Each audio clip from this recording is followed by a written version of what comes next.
Live on 90.7 FM.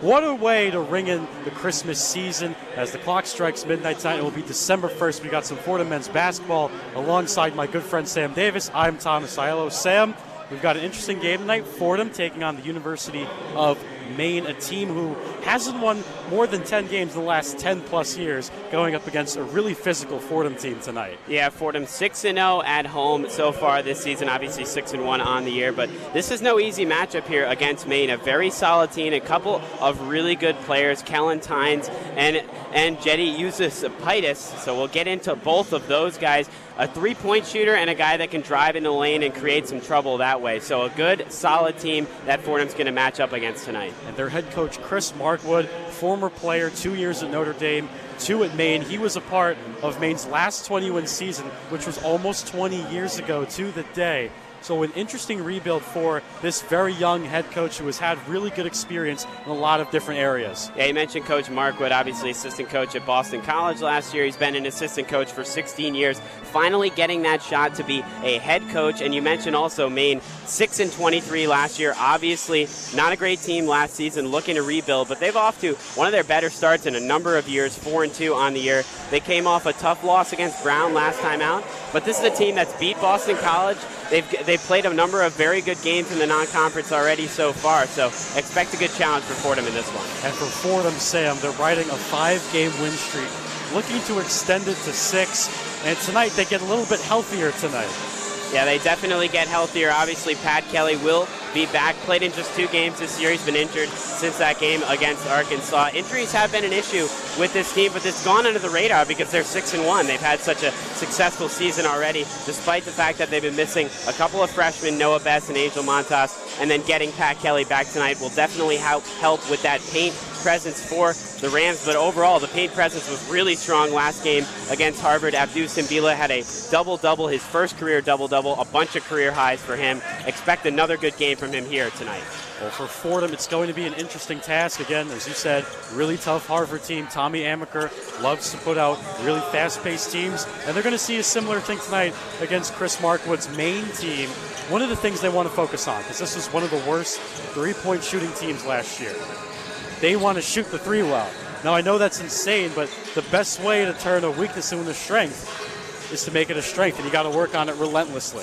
Maine will do a lot of that. They'll definitely shoot the three ball, but another thing that they'll do is they'll space the floor very well. They'll drive into the lane and then look for open three-point shooters as they get into the lane. That's something Kellen Tynes does very well, the sophomore guard. He's very explosive, 24 points last game, a career high for him. Expect him to cause a lot of trouble driving in the lane and then kicking things out to some of their big-time three-point shooters. Well, we're going to send it to someone who's a little bit more qualified than you and I to talk about the game plan, and that is Fordham head coach Keith Ergo. Take a listen to what he had to say about Maine. Coach, coming off of a big win against Harvard, what sort of morale boost was that for your team? Yeah, you know what? It was great. We had some good fans in here. I think our guys were excited. You know, they were a really well-coached team. But again, we try not to get too caught up in that. I mean, it's about just us becoming the best team we can be by the end of the year. We talk about it on a daily basis. That game literally was just kind of trying to get better today. I mean, we feel pretty confident that if we continue to get better each and every day, it really doesn't matter who we play. That's the goal. We feel like we have good enough players, good enough chemistry, good enough depth that if we're getting better, doesn't matter who we play, we're going to have a chance to be in the win column. So that's really what it was about for us. We felt like we got better, and we're definitely going to need to get better tonight because it's a dangerous team. So talking about Maine, they're a team that really likes to shoot threes. Where do you see your team matching up with them tonight? Because we talk about defending the three, obviously, on the broadcast. So how is that going to really challenge you guys tonight? It's going to be challenging like it always is. I mean, you have to be disciplined and communicate at a very high level. I mean, this is a team that went into Boston College and beat Boston College, an ACC team. They've had great wins up to this point and really battled in any of the games that they've had tough losses in. They've been close and they've been there, right there. They mix in their defenses. They play a 3-2 zone, which is complicated, So, if you're not moving the basketball and you're not taking care of it, it creates transition opportunities. They have great guard play.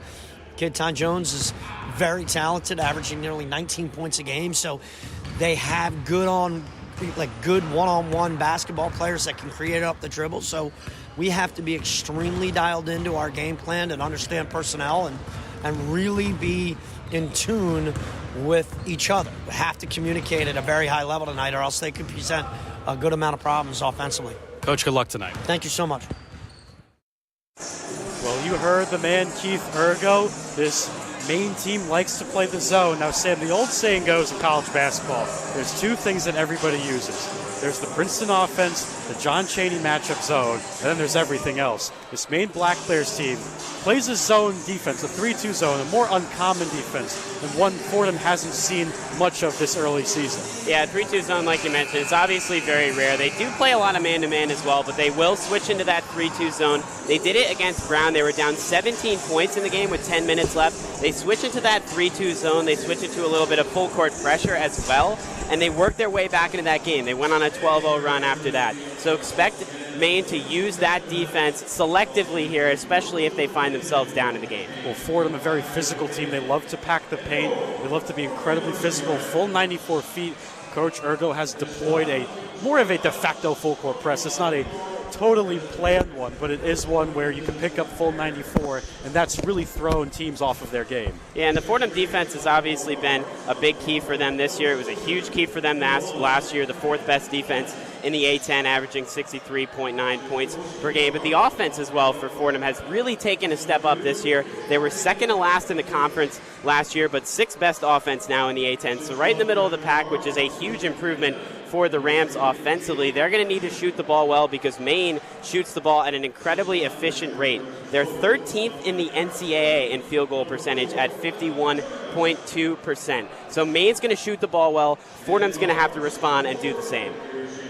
Fordham is in for an interesting test as we're getting ready for the starting lineups. First for the Maine Black Bears, Kellen Tynes, Deshante Wright-McLeish, Jaden Clayton, Ada Turgott, and Jetty Uwazapaitis will be the starting group for the Black Bears. So a 4-out, 1-in, maybe a 5-out offense that Fordham is going to see, but this is a unique style Chris Markwood wants to play, and we talked about it in our top of the broadcast. Yeah, talking about Kellen Tynes, looking at him, the sophomore guard, I mentioned 24 points last game. That's a career high. 3 straight games over 20 points for him. Not only does he score a lot, but he's also a very effective defender.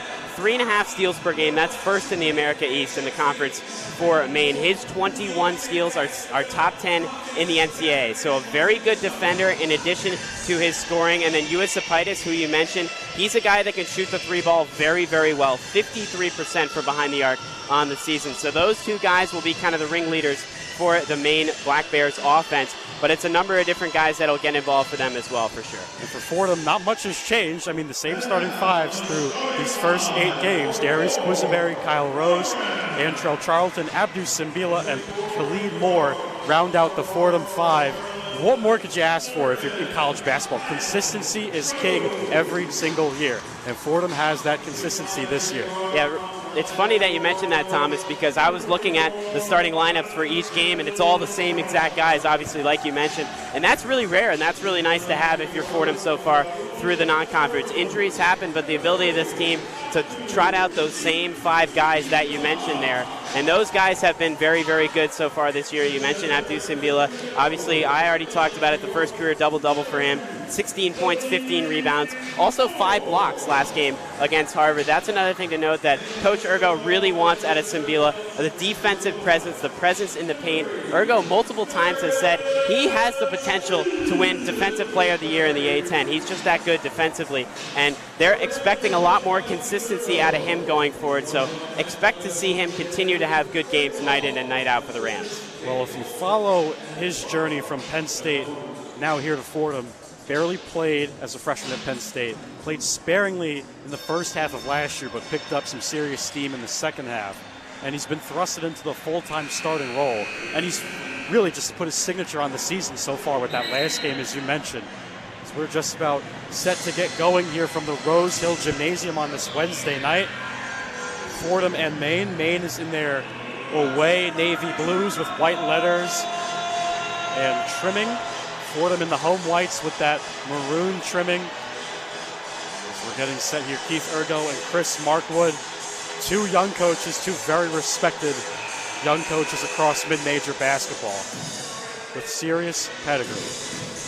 Simbila will jump in the middle with Arda Turgott.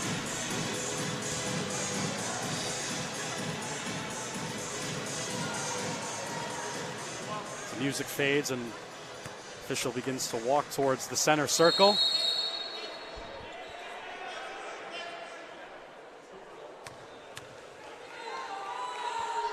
The opening tip is ready and we're underway. Charlton receives the tip from Simbila. Fordham going right to left.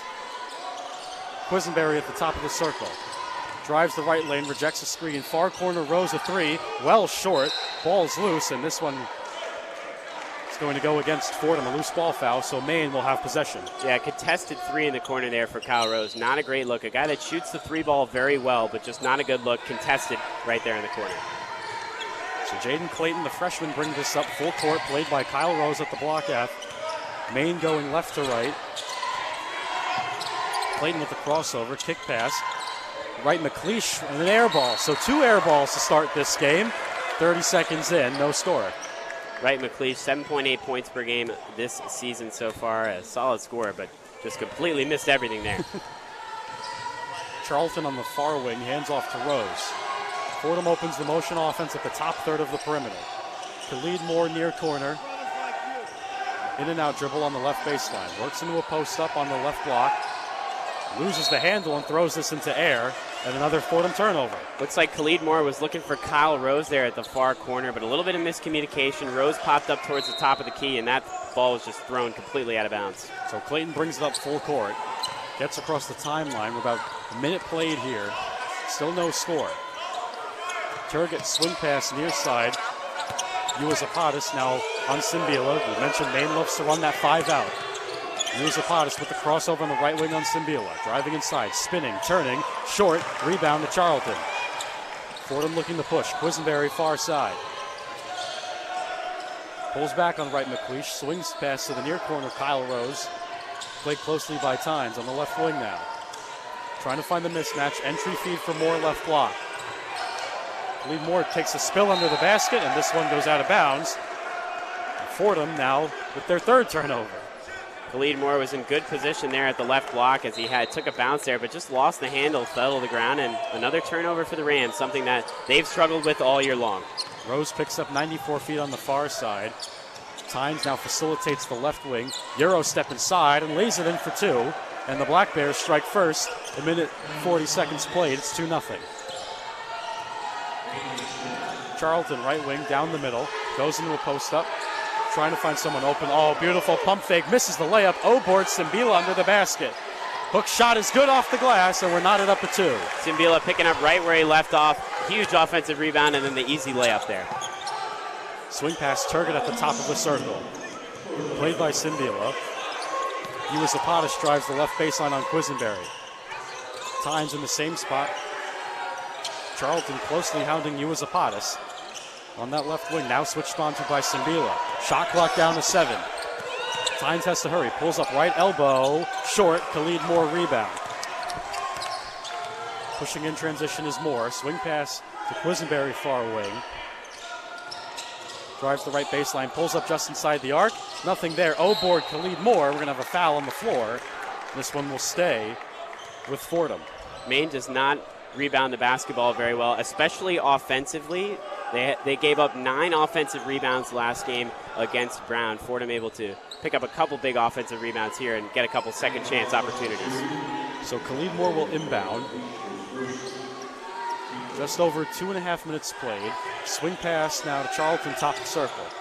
Far corner, Kyle Rose steps back and doesn't pull the trigger.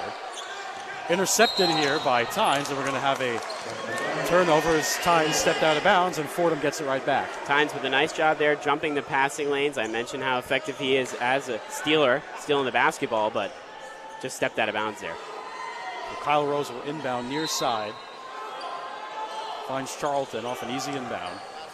Kick pass, Quisenberry right wing, back to Rose at the top. Charlton far left wing, trying to drive the screen for Moore. Near corner, Kyle Rose, back to Quisenberry. Fordham shot clock down to 8. Inside for Simbila on the right block, shot clock at 5. The big fella backs down, off the back iron, rebound Turgott. Good look there from Simbila, just couldn't get it to go. Clayton, the freshman, drives down the middle. Tynes hands off to Uwazapatas. Swing pass around. Maine moves the ball around quickly. Clayton drives the right lane and is called for steps. So just over 3 minutes played, still 2-0. Thomas, I'm noticing that Maine's starting up with that 3-2 zone once again here, and it looks like they're going to have a little press here as well. So they're employing both here early on in this one. So Khalid Moore will walk this up for Fordham. Tries to get across the timeline, find Quisenberry on the right wing. Swing pass, Will Richardson's just checked in to Fordham. Far corner, Charlton. Double team is coming off of that matchup zone. Quisenberry, long three. Nothing there. Rebounded by Tynes, and here come the Black Bears. Approaching 4 minutes played, still 2-0. Crossing over on Richardson. Far corner, it's Clayton, guarded by Charlton. Slicing down the middle.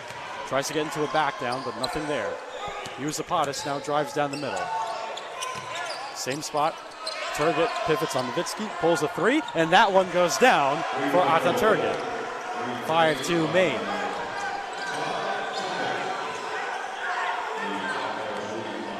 Quisenberry will work this offensive set. Just over 4 minutes played, 5-2 Fordham, or Maine, excuse me. Quisenberry with the head fake, trying to find someone that's open. Handoff Charlton near corner. Down the middle. Back to Quisenberry left wing. Tries to spin and loses it. Picked up by Tynes. 2-on-2 fast break Tynes with the Euro pass to Uwazapatas, and the Black Bears jump out to a 5-point lead. Kellen Tynes has active hands once again here. Already a couple steals early on, and then the easy layup there for Uwazapatas. Quisenberry near corner, swing pass Will Richardson. Charlton right wing, finds Nowitzki on the right block. Tries to go to work on Turgott. Kick out Charlton, swing it around. Khalid Moore, pump fake on the left baseline. Driving inside, kick pass, Charlton straight on. That one goes down. 7-5 lead now for Maine, 5 minutes played. Huge three there for Charlton, stopping that momentum. Nice ball movement from the Rams. That's what you got to do against that 3-2 zone. Just move the ball around. There will be an open shooter, and there was right there for Charlton. Turgott at the top, played by Nowitzki. Maine in that 5-out. Backdoor cut. Uwazapatas, and he's fouled and one. Jetty Uwazapatas with a strong play inside and pushes the Maine lead out to 9-5 with just over 5 minutes played here at the Rose Hill Gym. You're listening to Fordham Men's Basketball on WFUV Sports.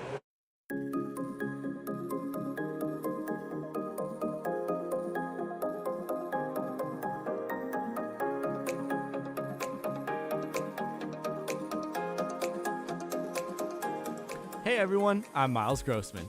And I'm Will Talent. And we are your broadcasters for Fordham Volleyball on ESPN+. Tune in all season long as the Rams look to fight their way back to the A10 championship. WFUV Sports on ESPN+, the home of Fordham Volleyball.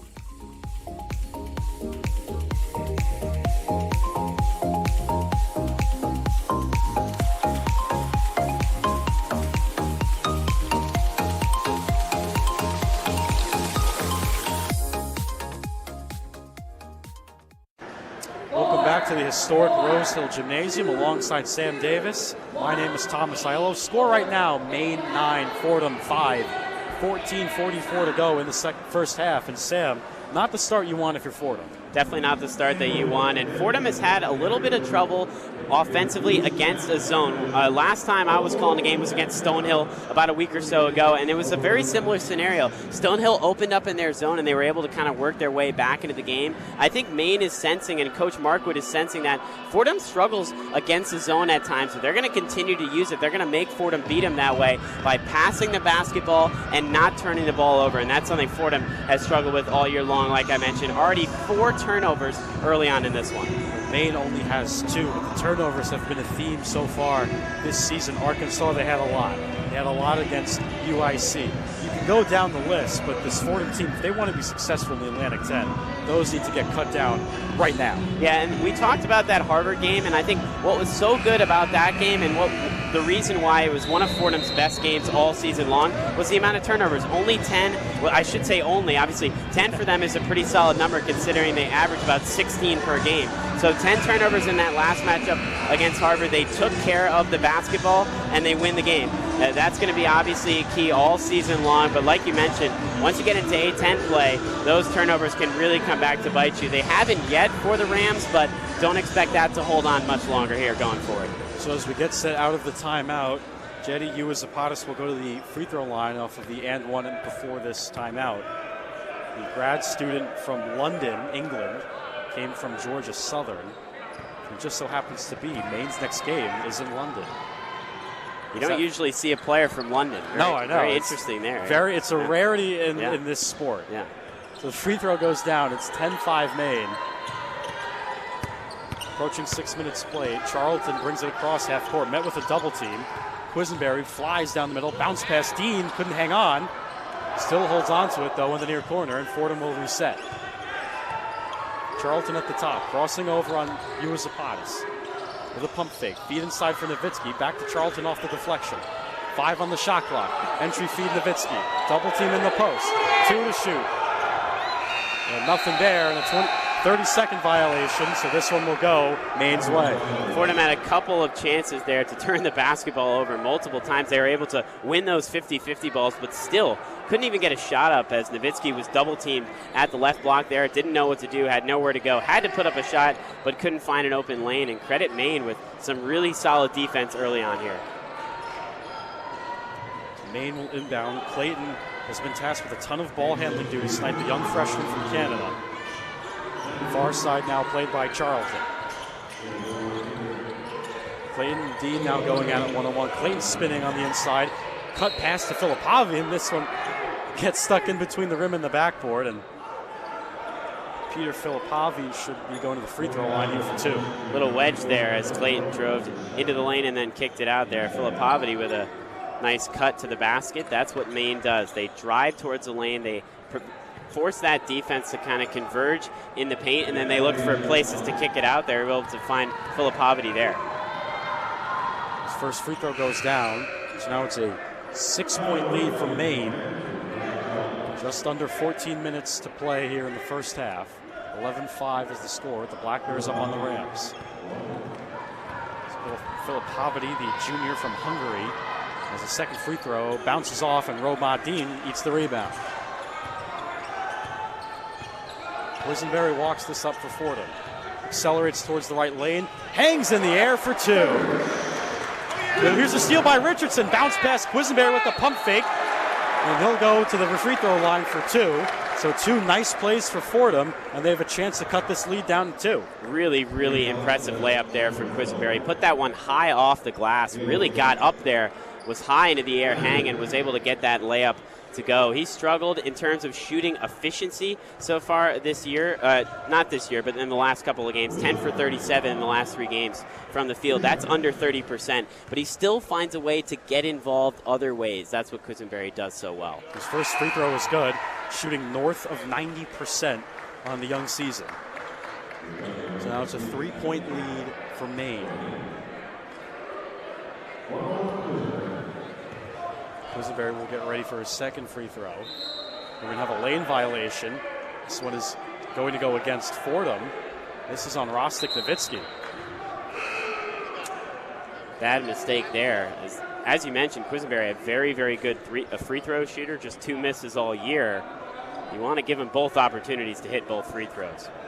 So a little bit of a mental lapse. Still a 3-point lead for Maine. Fordham picking up full court here in man-to-man. Will Richardson using his electric speed on the near side. Maine moves that ball around. Wright McLeish at the top.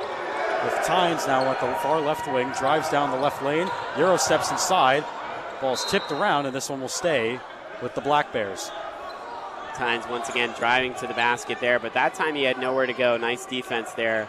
Fortunately for Fordham, it deflects off of Kyle Rose. So Clayton will inbound. Under the basket, nearly intercepted by Nenadic, who's just checked in. Clayton at this right wing, now trying to drive through a double team. Nenadic pulls a straight on 3, off the side, rebounded by Rose, and here comes Quisenberry. Near left wing, Quisenberry now trying to drive, bounce pass to Rose.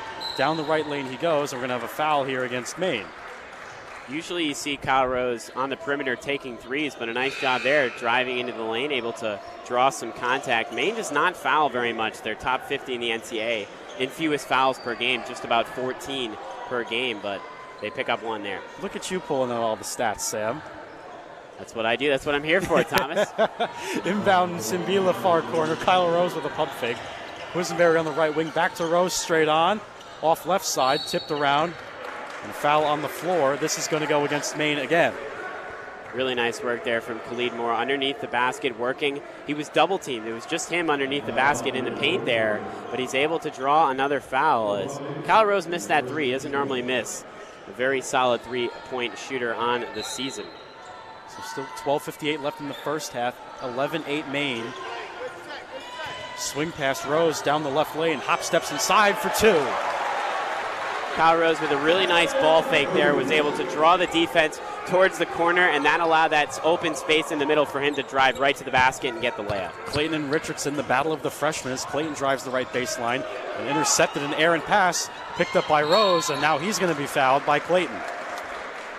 Jaden Clayton's an impressive freshman for Maine, but one thing he does struggle with a little bit early on is turning the basketball over. He had 6 turnovers last game against Brown. He's a solid facilitator on the season for Maine, but a young guy just trying to clean up those turnovers.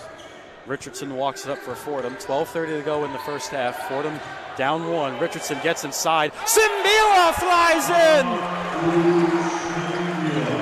Where did he come from? Fordham on top, 12-11. Simbila with a monster dunk there. Very, very impressive. Flying above the rim, able to stuff that one home. 12:10 to go in the first half. 12-11 Fordham. Clayton top of the circle. Swing pass near side. Filipovity in the middle of the paint. Kick pass. Uwazapatis, a left wing three is air. Offensive rebound here by Filipovity, and this one bounces in off the putback. Offensive rebound there for the Black Bears, something they don't do traditionally very much in a game, but able to get one to go there. Give them back the lead.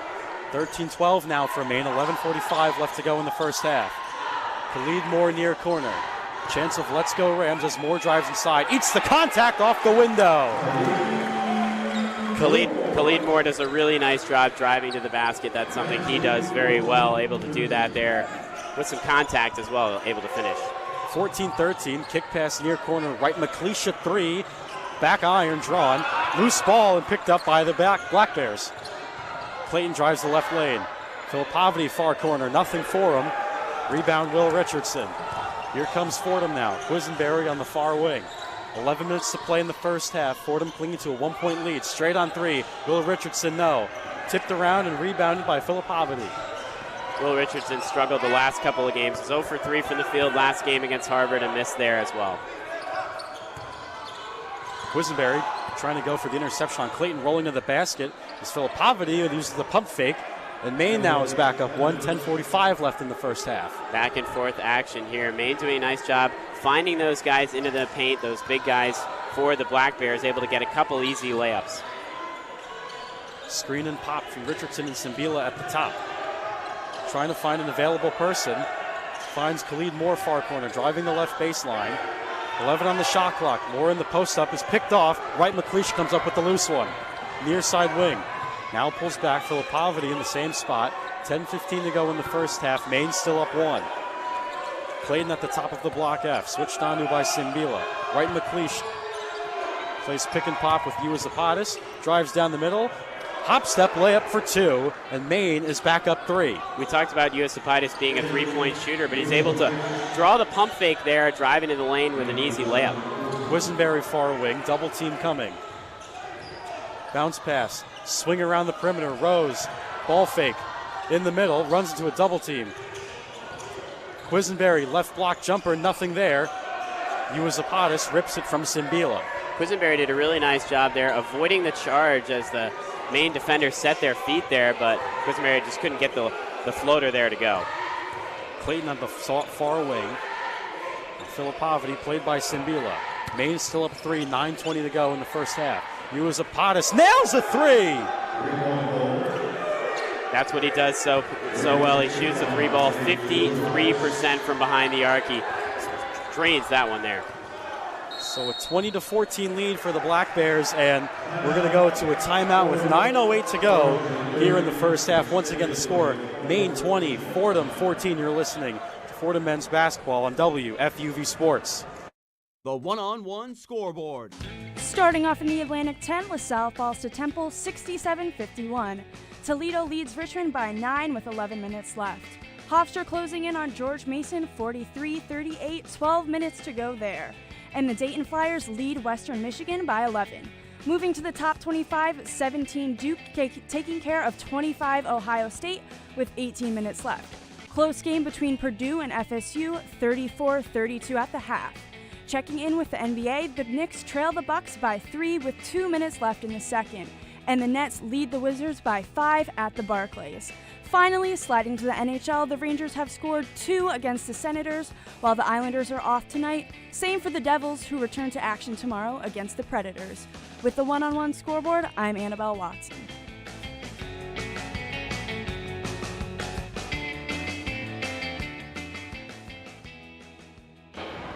Welcome back to the Rose Hill Gym alongside Sam Davis. I'm Thomas Aiello from Fordham men's basketball here on WFUV Sports. The score is 20-14 Maine over the Rams. Just about 9 minutes to go until the break. And Sam, it's an interesting game we have going on here, and both teams not shooting particularly well, but it's really been a grind on the rebounding end for both teams. Definitely been a grind, and that's something that Fordham definitely had the advantage over Maine heading into this game, especially offensive rebounds. They were able to work a couple and get a couple of second chance opportunities, but Maine has done a very nice job on the defensive side of the ball. They're a very solid defensive team, and then they use that defense and turn it into offense and quickly in transition. That's something Fordham typically does, but Maine has done a really nice job doing that so far early on in this one, getting into the paint and creating opportunities in transition. So Keith Ergo is trying to rally the troops. Meanwhile, this couldn't have been a more picture-perfect start for Chris Markwood's group as we get set to come out of the timeout. Zach Riley has checked in for the Rams. Someone who's played sparingly for Fordham this year, Sam, and he could be an interesting factor once he gets rolling because he's a really interesting and important depth piece at the guard position. Yeah, Zach Riley, the sophomore from New Zealand, definitely nice to have him in the game.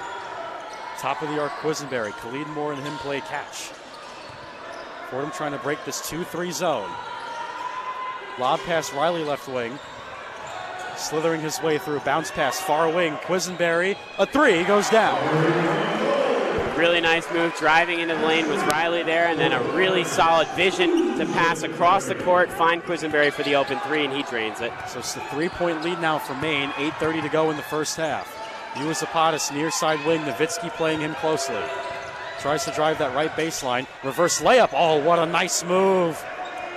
Yeti Uwazapatas with a reverse, and it's back to a 5-point lead, 8:20 in the first half. Uwazapatas typically a shooter, but really, really impressive with what he's been able to do driving to the basket. Moore with the entry drive, nothing there, offensive board, and he'll go to the line now for 2 free throws. Khalid Moore last game against Harvard had a couple of huge baskets late in the game, and he did it just like he did there, driving to the basket, drawing contact. Started an 8-0 run for the Rams late against Harvard. That was able to secure the win for them. Khalid Moore, the Georgia Tech transfer, has been pretty impressive so far this season for the Rams. So Moore will go to the free throw line. 2 points so far for him. The first one goes down, so now a 4-point lead for Maine. And that's a common set, Sam, that entry pass, drive the lane, very common set in college basketball. A lot of teams like to run it as the second free throw bounces off the side. So here comes Kellen Tynes now for the Black Bears. Nearly intercepted by Moore at the block F for Turgott. Uwazapatas, swing pass left wing for Turgott. Khalid Moore gets a hand in there, nothing there. 12 on the shot clock. Tynes driving the right lane on Riley, fading from 5 away, and that one goes down. Kellen Tynes doesn't shoot the 3-ball well, but he does about everything else very, very well there. A little fadeaway jumper contested, but a really nice basket from Tynes. 6-point lead with 7:40 left until the halftime. Quisenberry tries to drive the left elbow. Handoff Riley, now accelerates down the middle. With a little pump fake, a little junior hook is good for Zach Riley. Now it's a 4-point lead again for Maine. Thomas, you mentioned Zach Riley. He's been very energetic coming off the bench here. A couple of really nice drives. They're able to stop on a dime and get the floater to go. Yusupadish drives inside, and we're going to have a foul here underneath the basket. So we will go into a quick timeout. 24-20 is the score. Maine is up. We're going to go to our third member of the crew, Samantha Bohr, with a sideline report. Thanks so much, Thomas. I think something I want to highlight here is Coach Ergo creating such an environment in this team of teamwork. He was saying on the sidelines we have to have that 40-minute attitude, saying play through the entire game. You can tell there are a few players on this team who really take that to heart. Pat Kelly and Antrell Charlton both literally on the edge of their seats, tilting forward, almost falling out of their chairs. So excited to be watching this team and supporting their teammates. Pat Kelly, always the first one up whenever someone is scoring on this team. You can just tell how much they care about each other. And with that, back to you, Sam and Thomas. Thank you, Samantha. It's the Sam and Sam show here. Multiple Sams. Yeah, Not confusing at all. Multiple Sams, but yeah. But she's right. The culture is a huge part of building up a college basketball team that's just been lying underneath the swamp, if you will, for years on end. What better way to do it with culture? And Samantha's right. If you have guys on the bench trying to inject some energy into what's really been a lethargic game from Fordham so far, that may be the only way to pull yourself out of the mud. Yeah, Pat Kelly's played just 2 games this year, like I mentioned, obviously with the injury. So you can tell he's dying to just be dressed and getting back in the opportunity in the arena, and obviously with his teammates and having any opportunity to get involved like he can, jumping off the bench and doing all that for the Rams. And Coach Ergo, talking about playing a consistent 40 minutes, that's something that he says they're getting closer and closer to. He hasn't seen a full 40-minute effort all year, and the fact that they're still 6-1, 6-0 at home, and you really haven't seen that effort yet, I think says a lot about how talented this Rams team is and the fact that they still have room to improve going forward. Well, this Fordham team, they're embracing the youth. 5 freshmen, all of them coming from very unique walks of life, all of them very highly rated, but that's, other than the transfer portal, if you want a long-term product, that's the only way you can really do it. Yeah, definitely a lot of very quality freshmen. Some freshmen we haven't even seen yet either. We mentioned Noah Best and Angel Montas, 2 guys that have been out for the entire year, both freshmen, both expected to be parts and in this rotation. But we've seen Will Richardson and what he's been able to do, a highly touted 4-star prospect for the Rams, their second highest recruit in team history. So expecting a lot from him going forward this season, but Fordham has a really nice balance of those young guys, those freshmen. You know, obviously you add in the grad transfer, Khalid Moore, and some guys that have been here for a while, like Antrell Charlton. Like, obviously, Darius Quisenberry feels like he's been here a while. Yeah, I know, it's right? only been a couple of years. But a good combination of leaders, older guys, and some younger freshmen as well. Well, the lone holdover from the previous regime is Kyle Rose in his 4th year here at Rose Hill. Clayton inbounds off the inbound, and inside for a pump fake goes Turgid, and he'll go to the free throw line for 2. Turgid got open there on that play there, on the out-of-bounds play, and he was able to use that pump fake well, send Kyle Rose flying into the air, and he draws the contact. So Ada Turgid, the junior from Turkey, played professional over there in their top flight league, and a couple notable Rams playing in that Turkish professional league currently. It's Turgid's first free throw off the side of the rim. Maine's got 11 international players on their roster, so a lot of guys coming from outside the country, all sorts of different countries as well. Like you mentioned, Turkey there, lots of guys from Canada, obviously Maine close to Canada. A lot of international players for this Black Bears team. Second free throw bounces off, and Khalid Moore gets the rebound. As Quisenberry walks this up, trying to pick it up full court. 7 minutes to go until the break. Still a 4-point lead for Maine. Lollipop pass at the free throw line for Moore. Plays catch with Quisenberry. Fordham still trying to break that zone with a pump fake now. Quisenberry. Down the middle he goes. Khalid Moore, right wing 3. Off there, tipped around. Rostik Nowitzki with a Rodman-style rebound. Quisenberry far wing with the pump fake. Back to Kyle Rose. 10 on the shot clock. Inside for Nowitzki, couldn't hold on. Loose ball picked up by the Black Bears. It was a good look there from Kyle Rose. Nowitzki had leverage there in the paint, but the throw and the pass was a little bit too high for him. 6:25 until the break. Nice move here by Tynes. Gets Riley on the skates and puts it in for 2 at the free throw line. A really nice move by Tynes there. Dribble move, able to create that separation between him and the defender, and then he just rises up and knocks down the jump shot. Khalid Moore at the free throw line trying to make the entry lane. Gets the left side, and he's fouled, so now Khalid Moore will go to the free throw line. Maine up 6 with 6:06 to go until the half. Khalid Moore able to just catch that one right at the free throw line, face up his defender, and then drive to the basket. Another opportunity for him at the line here. Khalid Moore split his first trip. So we'll go now for his second one. So Fordham is in the penalty, 1-1 from here on out until halftime. First free throw bounces off left. Thomas, I mentioned how Maine does a very good job limiting their fouls. Well, Fordham already in the bonus here with 6 minutes left in the first half. So they've done a nice job drawing contact. That's something that's been big for the Rams all season long. Well, as we know, they're going to play very physical. As Moore's second free throw goes down, so he splits a pair. He's 2 of 4 on the night. 5-point lead here. 6 minutes to play until halftime. Maine is up. Clayton and Richardson going at it, full court. Now at the far wing is Clayton, defended by Simbila. Spinning in the left side, driving in is Filippati. Oh, nice spin move, but he's called for steps, and this one's going the other way. Filippati, really impressive there. The big man, 6'7", but really nice dribble moves. Just walked a little bit there and a turnover. Fordham will take it, trying to fight back in this one. So Will Richardson walks it up for Fordham. 5:44 to go until the half.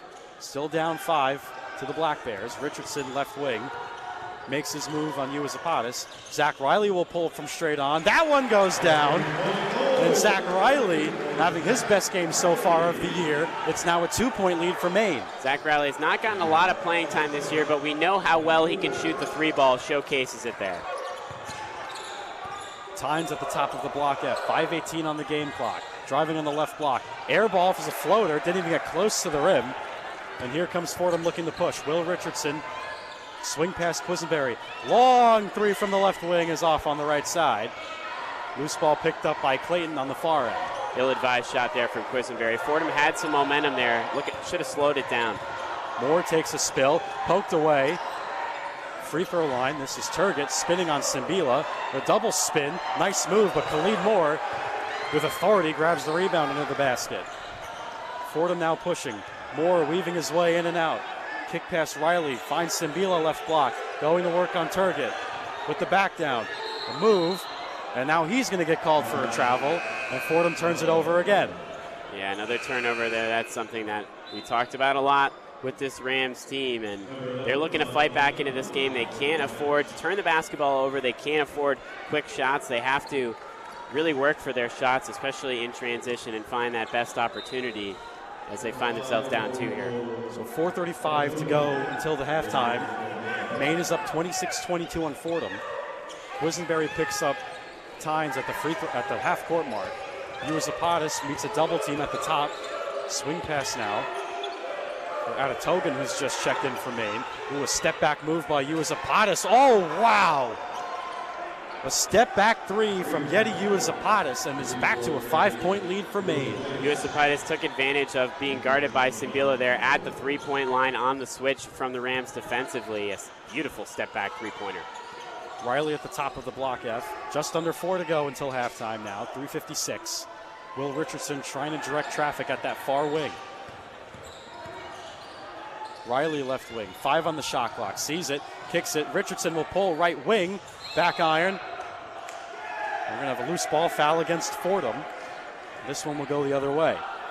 29-24 is the score. Maine is up on the Rams. 3:44 to go until halftime. Let's send it to a one-on-one scoreboard with Annabelle Watson. The one-on-one scoreboard. Beginning with the A10, St. Bonaventure leads Middle Tennessee by 2. VCU and Vanderbilt face off at Vanderbilt. Vanderbilt leads that game by 3. Finally, George Washington 47, South Carolina 50. Next in the top 25, 17 Duke pulling away with the win against 25 Ohio State, 52-47. 5 Purdue leading FSU with 11 minutes left. Checking in with the NBA, the Knicks trail the Bucks by 2 in the third. Finally, skating over to the NHL, the Rangers have scored 2 against the Senators while the Islanders are off tonight. Same for the Devils, who return to action tomorrow against the Predators. With the one-on-one scoreboard, I'm Annabelle Watson.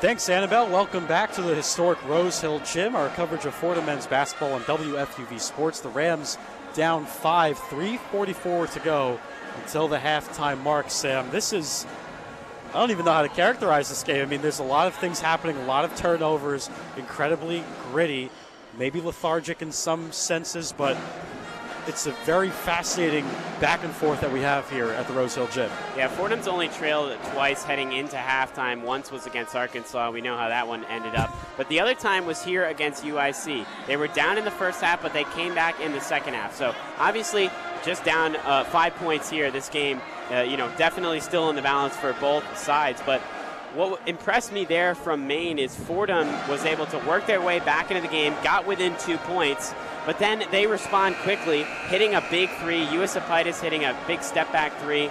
That's what Maine can do really well. They shoot the ball very efficiently, and they shoot the ball from behind the arc. And even when Fordham was able to try and flip that momentum, work their way back into the game, Maine responded right back. It's a very tough team, and we're seeing that toughness so far in this one. Yeti Usapatis is leading all scorers with 15 points. He was definitely someone atop of the scouting report for this Fordham team. Yeah, and Usapitis only averages 14.5 points per game, which is, pretty solid, but the fact that he already has 15 in the first half, he's found a lot of success early on for Maine. So Adetogan will walk this up here for Maine here on the near wing. Entry feed for Nenadic on the right baseline. Goes to work on Romont Dean with a back down move. Tries to turn. 14 on the shot clock. Nenadic at the left elbow, guarded by Dean. Clayton now at that right wing, driving.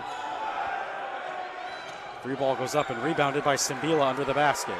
Adetogan had an open three there in the near corner, but just couldn't get it to go. Richardson accelerates at full speed. Kick pass. Quisenberry. Dean straight on.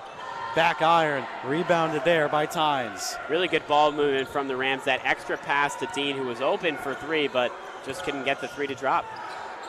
Inside feed for Nenadic. Back to Adetogan. The block F is Clayton. 17 on the shot clock. 2:50 to go in the game. 29-24 Maine. Nenadic just inside the arc for two. Bounces off. And we're going to have a foul on the floor. Seems like Fordham's very comfortable with Nenadic shooting those mid-range jump shots. A couple of open opportunities for him in this one. Hasn't been able to hit. Just 2.3 points per game on the air for Nenadic. So Maine will retain possession here. As Usapatis comes back in. Clayton will inbound under the basket on the near side. Finds Nenadic underneath the right elbow. Back to Clayton. He'll pull a near corner three and nothing but airmail. Zach Riley going at full force here. Tries to get across the timeline. Finds Dean on the far side. Fordham working with 2.5 to go until halftime. Quisenberry, full throttle. Kick pass far corner. Kyler Rose lost the handle for a moment. Tries to work on Usapatis, goes to move back down on the right block, cutting his Dean and couldn't hold on. Still a 5-point lead for Maine, 29-24. 2:15 to go, and Clayton will direct traffic at the block F. It was a good pass there from Rose to Dean, but he just couldn't hold on to it. A bad mistake there from the Rams trying to fight back. Nenadic at the top of the circle. He's going to pull this one from straight on, and that one goes down. Nenadic saw nobody around him and decided, hey, I might as well shoot it, and he nails it there. A big shot from him and for this Black Bears team. It's now a 2-minute drill here. 32-24 is the score. Maine is up on Fordham. High screen coming by Simbila. Quisenberry with a pump fake. Riley right wing. Under the basket for Simbila on the right block. A little junior hook, nothing there. Ball's tipped around, and Nenadic claims the board. If Simbila turned right away, he had an open layup there, but he caught it, hesitated, and then had a contested floater there, and that's why he missed. Far corner, Filipovity. Back to Tynes at the top, drives down the middle, pulls up from 8 feet, back iron drawn, Simbila with the board. 1:15 to go until the half. Riley on the far side finds Quisenberry in the middle of the block F. With a hesitation, with a pump fake, trying to find somebody who's open. Finds Riley now driving left baseline. And he's hacked underneath the basket by 3 Black Bears. This one's going to stay on the floor. Or rather, pardon me, that's going to be a 1-and-1 with 62 seconds to go until the half. Zach Riley getting some really good minutes here in the first half for the Rams. You could tell Coach Urgo is liking his energy off the bench and what he's been able to do so far in this one. Very successful for Zach Riley. The most minutes he's played in a game this year, and it's just the first half. Zach Riley will go to the free throw line. He's got 5 points, 1 rebound, and an assist. The first free throw goes down. So we're back to a 7-point lead for Maine with 1:02 to go till the break. Riley's a very talented player, was a New Zealand National Basketball Youth Player of the Year back in his time in high school. His father also played in the Olympics in the 2000 against Vince Carter, was not a victim of that poster. Khalid Moore checks back in. Rostik Nowitzki also checking back in. Still a 6-point lead for Maine. 1:02 to go. Fordham in their full court press. Riley on Zapatas.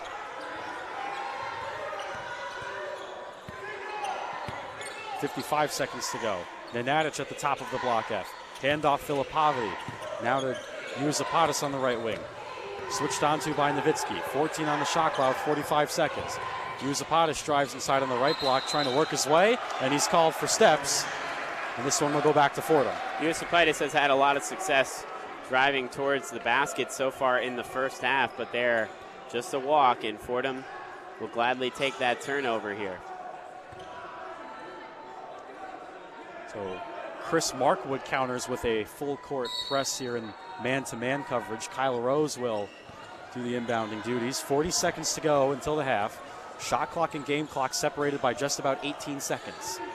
Still a 6-point lead for Maine. Quisenberry walking around the block F. Lollipop back to Moore at the free throw line. Fordham trying to break the zone down. Moore drives the right lane and gets in for 2. Moore made that look easy, facing up Filipovic there, driving right towards the right hand and able to get the layup. Shot clock is off, 15 seconds to go until halftime. Maine's up 4. Jaden Clayton will call a timeout here. So an interesting timeout. You got 11.1 left on the clock until halftime. A 30-second timeout. You're up 4 if you're Maine. What are you doing if coming out of this timeout if you're Chris Markwood? Well, I think if you're Coach Markwood, you're sensing that Fordham is creeping back into this game kind of quietly here. Obviously finds themselves down 4 here, so Markwood would really like to get a basket, draw up a play, and an opportunity, and it's got to be, if I had to guess, Zapatas is going to be touching that basketball, the guy that shoots a 3 ball that well. Maybe a play to get him open or work with Tynes driving to the basket. Either way, it's important for Maine to get a bucket here right before halftime. Stop that momentum from Fordham and able to get their lead back up to what would be 6 or maybe 7 points before the half. Maybe if you're Fordham, Sam, sort of like in football or in baseball, you pitch around the best hitter. Maybe you try to milk some clock or play prevent defense if you're the Rams. Yeah, and that's what I was going to say, too. It would make the most sense to go to Zapatas here for a 3, but we'll see what Fordham does defensively to try and bracket him out and maybe make a guy like Kellen Tynes or somebody else on the floor beat him. So Zapatas will inbound on the near sideline right in front of us. Finds Clayton, 10 to go. Clayton at the block F. Rose playing him closely. Clayton down the middle of the right lane. Reverse move. Whoa, what a move by Jaden Clayton. And that's how the first half concludes, with a reverse layup from Jaden Clayton. 34-28 is the score. Maine is up on the Rams going into the halftime. We're going to send it to the one-on-one halftime report in our Rose Hill studios with Brian Raybacks. The one-on-one halftime report. Welcome into the Rose Hill studios for the one-on-one halftime report. Brian Raybacks here as Fordham trails 34-28 against Maine at the half. Fordham been trailing for much of this first half of action as Maine has really come out of the gates firing. Maine, a tough competitor coming into the game, and it's going to be an exciting second half. We'll break it down all as the halftime show continues. But first, before we get into any of that, we're going to send it back to our Rose Hill gym where Sam Davis will be sitting with Warriors forward Eric Pascal. Guys? Welcome back to the Rose Hill gym here. Sam Davis here for the one-on-one halftime report, and we are pleasure to be joined by Eric Pascal, Villanova champion, national champion in 2018, NBA player for the Warriors and the Utah Jazz. Eric, thank you for being with us today. Most importantly, I kept it out until the end, a Fordham player as well back in your freshman year. Yep. So what is it like to be back here at the Rose Hill gym tonight? It's kind of weird for me, I ain't gonna lie. But it's obviously cool to be back and seeing all the familiar faces that's still here when I was here. So it's real cool to be back, and it's good to just see that they show love here. So I'm really happy with it. Eric, a lot of NBA success for you, but do you miss playing college basketball at all? Obviously, college basketball and the energy that it brings is obviously a different energy than the NBA. Being back here, does it make you miss college basketball? Oh, yeah, it does. Yeah. It does. It definitely does, just knowing that I played in this gym once, and, like, just the simple atmosphere of college basketball is something that in the NBA you kind of don't get. I mean, you get some loud arenas, but more is smaller arenas, so I like it a lot. And watching the first half tonight overall, what are your impressions from this Fordham team here that you see this year on the court tonight? Oh, they play hard. They play really hard. I think Coach Urgo got to playing really hard. And, again, Urgo's a Villanova guy, too, so he's instilling all the Villanova ways within Fordham basketball. I think he's going to do very well here. A lot of Villanova ties and Fordham ties between both sides. Eric Pascal, I mentioned the 2018 National Championship. That's got to be up there for you as one of the favorite basketball memories in your lifetime. Just take me through what that run was like, what that experience was like with that team winning it all. Man, that team, we had some talent. I mean, we had Mikal Bridges, Jalen Brunson, Dante DiVincenzo, Amari Spellman, Phil Booth, Colin Gillespie was a freshman. So we had a real talented team, and we knew after we won the Elite Eight, it was like we're not leaving San Antonio without that trophy. So we did it. It was a crazy run. We didn't lose our last 10 games. We won our last 10 games by 10 or more points. So we had a real talented team. So. And while, of course, outside of college, having some success in the NBA as well, NBA All-Rookie team with the Golden State Warriors in your first year, I'm curious, what was that transition like, and how were you so successful transitioning immediately from college to the NBA? I think because it was an older guy.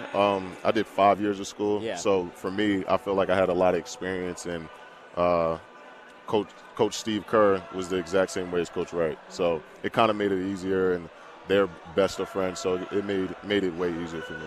Eric Pascal, 2018 national champion and a Fordham player as well. Thanks so much for taking some time to be with me today. Of course. Appreciate you having me. All right, we're going to go back here to the Rose Hill studios for more of the one-on-one post-game report. Take it away, Brian. Thanks, Sam. Great interview with Eric Pascal just now, and we're back here for the one-on-one halftime report in our Rose Hill studios. Before we get into the first half of action here, we're going to send it to Annabelle Watson for another one-on-one scoreboard. The one-on-one scoreboard. Beginning with the A10, close game between St. Bonaventure and Middle Tennessee at the half, 59-58. St. Joe's trails Ivy League opponent Penn 27-16, and Central Arkansas and Loyola Chicago face off at 9. Next in the top 25, 17 Duke pulling away with the win against 25 Ohio State, 62-56. 5 Purdue is leading FSU by 3 with 6 minutes left in the first half, and Duke and Indiana will face off at 9:25. Finally, in the NBA, the Knicks are in a close game with the Bucks. They lead by 1, 58-57. The Nets lead the Wizards by 4 with 5 minutes left in the third quarter. With the one-on-one scoreboard, I'm Annabelle Watson. Thank you, Annabelle. Well, Fordham down 34-28 at the half. We knew Maine was going to be a tough competition coming into the game. They've been rolling. They won 4 straight coming into this, but now Fordham, they've been another tough game coming up ahead, but they've been able to hang in it in the first half despite being down at the half. Yeah, definitely. I think that this Maine team did really pose a threat. There's a lot of talented players on this team, and they're a very good defensive team, and we've seen quite a few turnovers from Fordham so far in the first half. So you definitely want to see them clean that up, but they're definitely hanging in, which is great to see. And the competition has really kind of ramped up recently. We know they had the Arkansas game, and without a shadow of a doubt, that is the toughest opponent that Fordham has had to face so far. But they played Harvard on Sunday, and they were able to come out of that game with the win. So now coming to this one, Maine, another tough opponent ahead, but so far they've kept it close. But they've also with Maine, they've had a lot of really strong players coming to this, and it seems that every time they get the ball, it seems like Juozapatis is a threat shooting the ball, and we knew that coming in. So in the second half, he's been really active from beyond the arc so far. So that's something that Fordham's going to have to look at in the second half if they want to cut into this lead and obviously surpass them and go into taking the ball game. Yeah, definitely. I think they kind of have to match Maine in their defense and make sure that you have Juozapatis under wraps. And, as I said in the beginning, I think that keeping those turnovers at bay and making sure that you're not getting too sloppy is a big key here, because this Maine team is so physical. But we've seen Fordham, come on top against really good teams like Harvard, and this is a great test for upcoming A10 play. And Keith Ergo mentioned it in his pregame interview, where he mentioned they play a 2-3 zone and they're very physical, and it seems that's what we've gotten in the first half. Maine's been able to force some turnovers, and they've been able to limit the scoring just a bit for the Fordham Rams. Held to just 28 points at the half. The Rams, usually they've been a high-scoring team so far in the season, scoring 63.9 points per game, but now they've been stifled a little bit in the first half. So if Fordham wants to really kind of surpass Maine and really take this ball game, they're going to have to get the offense going a little bit more. Yeah, definitely. I think we've seen a lot of physicality from both teams, but it would be nice to see Fordham get going with those 3-point shots, really drive to the basket. I think the key here is offense, because obviously this is somewhat of a low-scoring game so far, but really the key here is to get that offense up and not let that Maine team get to you. And ultimately, Darius Quisenberry, if he can have a really strong second half, then I really like Fordham's chances here, because he's the guy that's been leading the charge the whole season. So if you can get him going and then get another couple guys involved, Kyle Rose, maybe Khalid Moore, I really like Fordham's chances to really kind of make sure that they can take this one in the second half. Yeah, definitely. Quisenberry, he leads the team in scoring with 16 points per game. So as long as he gets going, I think that Fordham still has a shot in this game. As we mentioned, they've been able to really stick it out with teams like Harvard and even Arkansas. They kept the fight going with these big teams, and as long as that offense gets going, I think we got a shot. And even in that Harvard game, they trailed at some points, but they were able to get back into it. And this has been a resilient group so far, and it's a reason why they've carrying a five-game win streak coming into this game. Their only loss of the year is to Arkansas. So they've done a really good job being a resilient group, and they're beating the competition that's ahead of them. And now with the up to competition, it's all about, can they match that and can they battle back when they get down? Yeah, definitely. And in this game, we're also seeing some names that we haven't seen as much, like Zach Riley, get those minutes in. And it's great to see the team kind of expand their depth as these bigger teams are coming in, and then eventually A10 opponents. And I want to talk about Adusambila for a little bit, because he had his first career double-double this past Sunday against Harvard. 16 and 15 rebounds. And that's been a real strength for the Fordham Rams so far in the season, the rebounding game. He's been so strong in that department. And then he had a ferocious dunk tonight. You heard the call from Thomas Aiello. He just really came through, and he's been a huge piece for this team so far. And it's been a huge strength, the rebounding in this season for the Rams so far. So that's another thing I'm looking at in the second half. Can they rebound well, get the defense work, get some offensive rebounds when you need them? And I think that would be a huge difference maker if they can propel that in the second half. Yeah, definitely. We've seen rebounding be a huge strength from this team, and Sambila averaging with those high averages, 8 rebounds per game. If he can get that going, I think that's a huge key.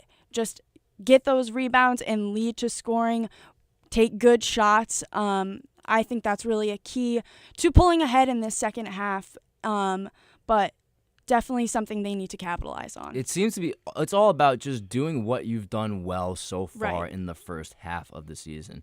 And right now, Maine's playing them really tough, and you knew Maine wasn't going to come in here and you weren't going to just roll them over whenever. So I think it's a manageable lead. You're only down 6 at the half, so just cleaning it up a little bit. We'll see what adjustments we make at halftime, but I'm really looking forward to see what the Rams can do in the second half and if they can come back in this one. Yeah, definitely. And as Sam said during her sideline report, there's a lot of good energy on that Fordham sideline. They support each other. They believe that they can pull out this win. So hopefully they can ride that momentum and make those corrections and capitalize on what they know they're skilled in. Well, we got a whole second half of action coming up at the Rose Hill Gym, and that's where we're going to go now. We're going to send it back to the Rose Hill Gym with Thomas Aiello and Sam Davis on the call for the second half between Fordham and Maine. Take it away, guys. Thank you, Brian. Welcome back to Fordham men's basketball. Our coverage on WFUV Sports. As Brian Rayback said, Sam Davis, Thomas Aiello. 34-28 is the score. Maine is up on Fordham. But before we begin, let's check in with the third member of our crew. Samantha Bohr has something from the sidelines. Thank you, guys.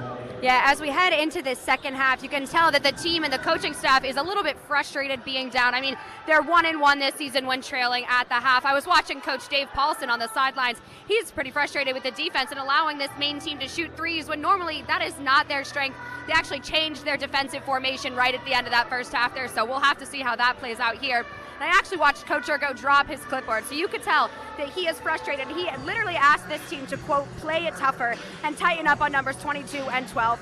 Hopefully that will help solve some of the issues we're seeing here. Not down by too much with a lot left to go in this game. I still have high hopes, and you could tell as the team was heading into the locker room, so do they. And spirits are still high as they are now back warming up. And with that, back to you, Thomas and Sam. Thank you, Samantha. And Sam, as Samantha said, boy, was that interesting. Jetty Uzapatis and Milos Nenadic have been thorns in this Fordham side today, 15 and 7 points respectively. But the key stat to note for those two, Uzapatis has 3 fouls. That could come into play, especially late in the game situation. Yeah, and you got to give credit for Uzapatis and what he's been able to do so far in the first half. Everybody on the court knows that he's a shooter, and he's still finding open opportunities, and give credit to his teammates as well, giving him open opportunities from behind the arc, and he's been able to make them pay. 6 for 8 from the field in that first half. Overall, Maine, they shoot the ball at a very efficient clip, 50% in that first half from the field. Fordham, and as Sam mentioned there, frustration, Dave Paulson and head coach Keith Ergo, frustration in the defense, and I don't blame them because there are definitely some things to tighten up, and it starts with guarding Uzapatis. It starts with Nenadic as well, who has had also a nice half, like you mentioned, with 7 points for the Black Bears. Well, for this Maine team, also moving the ball nicely, 5 assists to Fordham's 3, and to the Rams side of things, there is some foul trouble to concern yourself with. Khalid Moore has 3, Darius Quisenberry has 2. Both of them have 6 points apiece, and Zach Riley's the high man with the Rams today for 7. Yeah, no disrespect to Zach Riley, but obviously him leading the way in scoring obviously proves to be a little bit of an issue for the Fordham Rams offensively. He's had a very nice first half, but the rest of the team definitely hasn't so far in this one. In terms of scoring the basketball, Darius Quisenberry with 6 points, 2 for 6 from the field. Khalid Moore, you mentioned 6 points, but like you mentioned, 3 fouls, so that could be a point of emphasis in the second half as well. Fordham's going to have to continue and do a better job in this second half moving the basketball around. That's what opens up opportunities against the zone. Ball fakes and passing around the perimeter, passing all over the place. That's something Fordham has got to get back to. They got to do here in the second half if they want to work back into this game. They've came back from a deficit at halftime before, like I mentioned, a couple weeks ago against UIC at home. So they definitely have it in them, but Fordham has got to make some changes here in the second half. Fordham's certainly in for a dogfight as we get ready for half number 2 here from the historic Rose Hill Gym. 34-28, Maine is up, so another 20 minutes of college basketball coming your way. It's going to be fascinating to see how Chris Mark would adjust, Keith Ergo's going to adjust, because it's been a slow game, as we've said time and time again today. It's a slow game and a physical game. Yeah, and Thomas, the only thing I want to mention before the second half here is also those turnovers. 9 turnovers for Fordham as well. They're on pace for obviously 18. That's above their average, which says a lot because they turn the basketball over a lot in general. But the fact that they're on pace here to turn the ball over 18 times, not a good sign for the Rams offensively. They're going to need to clean that up as well. So both starting groups will head out for both teams. Maine will have this near side out as we open up the second half. Zapatis will inbound off the stack formation. Clayton will walk this across the timeline. The second half is underway. At the top of the circle, Clayton drives right down the right lane, gets underneath the basket. Long pass out to Turgott. Now Clayton on the far corner, driving inside. Back to Turgott, right wing, a 3-ball off the back iron. Offensive board by Clayton, and he'll throw up a floater, too short. And Simbila with the rebound. Clayton was all over the place on that possession, able to work his way into the paint and then get the offensive rebound, but just couldn't get the open floater to go. Charlton at the block F. 30 seconds played. Kyle Rose near side wing. Nearly picked off by Clayton, but hangs on to it. Finds Khalid Moore in the high right post. Double team coming with Clayton. And this one is picked away by the freshman, and a foul will go against Fordham. And a really effective double team there from Maine between Zapatis and Clayton. Clayton was able to put the ball loose there and pick up the steal. So Turgott will inbound. Kellen Tynes is off on the move in the middle of the court. Just about a minute played in the second half. Stops now. Clayton at the top of the circle with a pump fake. Gets them back down on the free throw line. High side, this is Tynes down the left lane. Bounce pass out. Clayton, a straight on 3-ball. This one's off the side, and Simbila with another rebound. You can tell a lot of emphasis on Tynes there as he drives to the basket. 3 Fordham defenders gravitate towards him, opening up that 3 there from Clayton. He was wide open, but just couldn't get it. Quisenberry at the top of the circle. Swing pass far corner for Rose. Screen coming from Simbila. Rose steps back on the left wing. Well short. Offensive board. Simbila throws it down. Simbila in the right place at the right time there, right under the basket, able to collect that rebound for the easy dunk there off the miss from Kyle Rose. So 4-point lead now for Maine. Just about 2 minutes played. Clayton down the right lane. Ball's loose, and Khalid Moore's got it. 3-on-2 fast break is slowed down. Charlton, a left wing 3 is the trail. No. Ball's tipped around, but right into the hands of Clayton. The head is right McLeish on that far side. Right wing 3-ball. He'll pull it and make it. Not great transition defense there from the Rams. Charlton sagged way off of right McLeish, who was able to look around, have that open 3, and he drilled it. Over 2 minutes played with a 7-point lead for Maine. Simbila and Quisenberry play catch. On that right wing, Quisenberry trying to draw a double. Down the middle goes Charlton, but couldn't hold on. 10 on the shot clock. Finds Kyle Rose on the left wing. Down he goes the middle. A little floater in the lane. Nothing there. And Clayton with the board. Good look there from Kyle Rose. Had an open opportunity, just couldn't get it. Kyle Rose now playing some aggressive D on Clayton. In and out move. Pinned off the backboard by Simbila, and here comes Quisenberry. Swing past Charlton on the left elbow. Oh, hop step move inside, and he's fouled. So 2 free throws will be coming for Charlton's way. Like you mentioned there, the hop step, a very nice move from Charlton, able to work his way towards the left block. He was double teamed, but still was able to draw some contact, and he'll head to the free throw line for the Rams. So Antrell Charlton, the junior from Florida, transferred in from junior college. He's got 3 points so far on the night. No assists yet, very abnormal for him. First free throw is down. Yeah, quiet game for Charlton, who normally, like you said, Thomas, he gets involved in numerous ways on the stat sheet. Not always scoring the basketball, although it's been much better this year for the Rams, but rebounding, assists, steals as well. He finds a way to get involved in this offense night in and night out, but for the most part tonight, it's been very quiet. So just about 3 minutes played here in the second half as Charlton's second free throw goes down. So now Maine is up 37-32.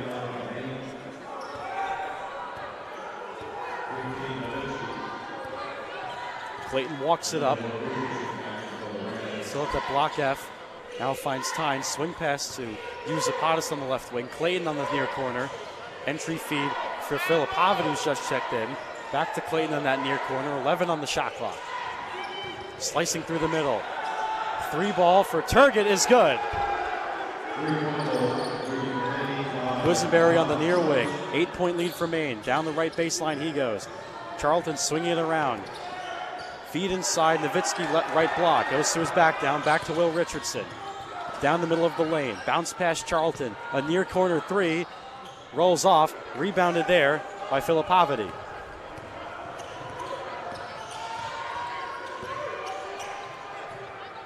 Clayton now at the top of the block F logo. Just about 4 minutes played here in the second half. Maine is up 40-32. Turgott, far corner Clayton. Played by Charlton, driving the right baseline. Bounce pass off a cut with Filipovich on the right block, and he's going to get called for steps. 40-32 is the score. Maine is up just under 16 to go in the second half. Let's send it to the third member of our crew with Samantha Bohr. Thanks, guys. As you can see, as you can probably feel in this Rose Hill gym, the attitude is starting out high here in the second half. I know I said that they left the court with energy after that first half, and it is continuing here into the second. Brian Nussbaum even said it starts right here after that Abdou Simbila dunk. And all of them are on the sidelines going, I see you do, calling each other out, highlighting everyone's positive plays. Even Albie Evans, who's a junior, number 14, he hasn't seen the court yet this game, but he is always up out of his chair, ready to support his teammates. And you can just tell that they are not afraid of being down 8 points at this time in the game. They are ready to bounce back, and I have no doubt that they will. And with that, back to you guys. Thank you, Samantha. And the attitude trying to be lifted a little bit in that Fordham bench because it's been pretty gloomy, especially to start the second half. But as Samantha said, Fordham is trying to forcibly change that. Yeah, and if you're Coach Urgo, you got to be very frustrated with open threes. Maine shoots the 3-ball well. You knew heading into this game that they're a very good perimeter shooting team. And when you're giving up open shots like that, there's really no excuse for it. That's what you game plan against. There's been multiple, back-to-back possessions for Maine with a couple open three-pointers. They were able to cash in on both, something that they do very well. And that's when anytime Fordham has been able to fight back, Maine has pushed them away once again, and it's been with the three-point ball. The three-point ball has been a menace today for Maine. Whereas for Fordham, Maine is 6 of 15 from distance compared to Fordham's 3 of 14. That is not a percentage you want to be looking at if you're Keith Urgo. Yeah, that's definitely an issue, and it starts at the three-point line for Fordham with Kyle Rose, who's 0 for 3 from behind the arc so far today. He's a 48% three-point shooter heading into this game here tonight, but obviously that'll go down after struggling from behind the arc. And like you mentioned, 40% from three-point range. Maine does that very well. It's led obviously by Zapatis, but a number of other guys getting involved there between Turgott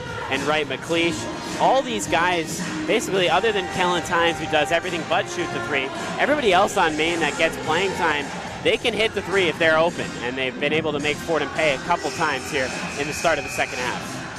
Well, for Fordham, the two things they want to do really well, rebound the ball and play good defense. They haven't done the latter, but they've won the rebounding battle today, 22 to Maine's 18. Meanwhile, Maine, as we said, they're really good three-point shooting. Fordham's also kept them off the free throw line. Fordham's gone 9 times. Maine's only gone 5. Yeah, the rebounding battle is big for Fordham. You kind of knew they had that advantage over Maine heading into this game, so that's been nice of them to take advantage of that rebounding battle. But turning the basketball over, they have 10 turnovers, and obviously defensively giving up those open threes. Those are the two keys that Fordham's got to change here, and they got to change in a hurry. So as we get set to start out of this media timeout, Fordham will inbound, Maine in a full court press. Charlton and Quisenberry weave through and get across the timeline.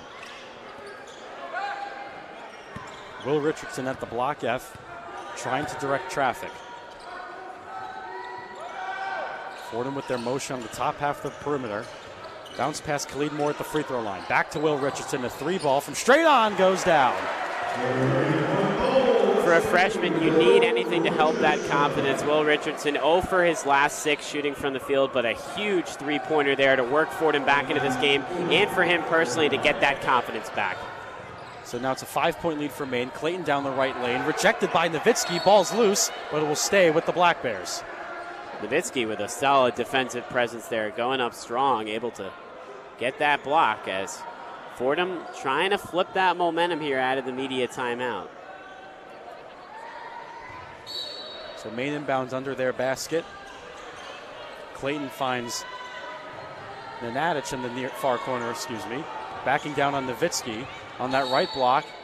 We're going to have a push against Nowitzki.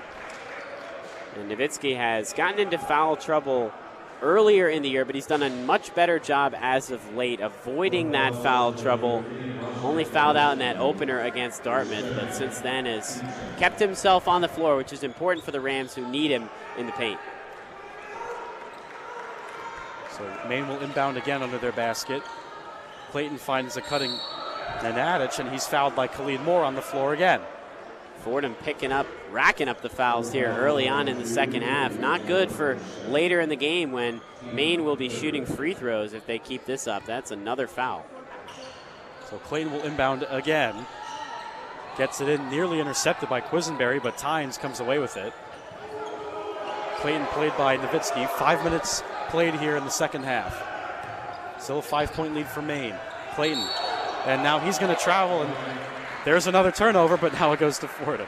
And a turnover there, the 9th of the game for Maine. So they've been right there with Fordham turning the basketball over some careless mistakes. Fordham's going to look to make them pay. So Charlton inbounds on the near sideline. Quisenberry and Charlton will walk it up together. Richardson in the middle, gets through the paint, finds Nowitzki on the right block, back to Charlton. And Quisenberry finds Richardson, trying to get into this offensive set to break the zone. South of 15 minutes to go in the second half. Quisenberry and Charlton still playing catch. Khalid Moore at the free throw line, extended on the right side. Nice move inside, contact, no foul call. Rebounded here, and here comes Filipovity at full speed. Gets to the right block. We're going to have another foul. This is going to go against Nowitzki, so this will be under the basket. Surprised to see that foul there. When you don't call it on one end here with Khalid Moore going up for the layup, he was definitely bumped by Filipovity. No foul call there, but then on the other end to call that little bump there from Nowitzki, not a great call, and it goes against Fordham here. A bad foul, and another foul here early on in the second half. So Nowitzki's going to have to sit down as Abdou Simbila comes back in, starting group back in for Fordham. This one is nearly picked off by Charlton. Kyle Rose rips it away, and a foul against Filipovity. Thomas, I feel like we've said foul about 80 times in the past 5 minutes, back and forth. A lot of calls here to start this second half. The referee's tightening it up here a little bit. Well, if you've come to listen to a hack fest, you're certainly in for it right now. Still a 5-point lead for Maine, 4:22 to go in the second half. Quisenberry at the block F with Charlton on the right wing. Finds Khalid Moore right block. Back to Charlton. Swing Quisenberry. Far right left wing. A 3 goes down. And now it's down to a 2-point lead for Maine with 14 to go. Great ball movement from the Rams inside the paint and then out of the paint. Charlton with a nice swing pass to Quisenberry. Knocks down the 3. A huge 3-pointer for Fordham. So Tynes at the block F. In and out dribble on Kyle Rose, the right wing. Now Clayton drives far corner. Pulls it back. Here's Nenadic, and he'll pull a 2-pointer from the free throw line. Nenadic with a lot of success today, now 9 points for him. Fordham has not been able to guard him as he was open there at the free throw line once again. Charlton on the far wing, 4-point lead for Maine. Charlton with a crossover. Simbila hands off Kyle Rose near corner. Trying to slice through Tynes, but he's playing good D.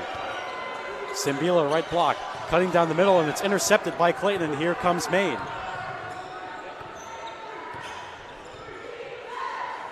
Clayton near side wing, a 3, off. Khalid Moore and Simbila, gang rebounding.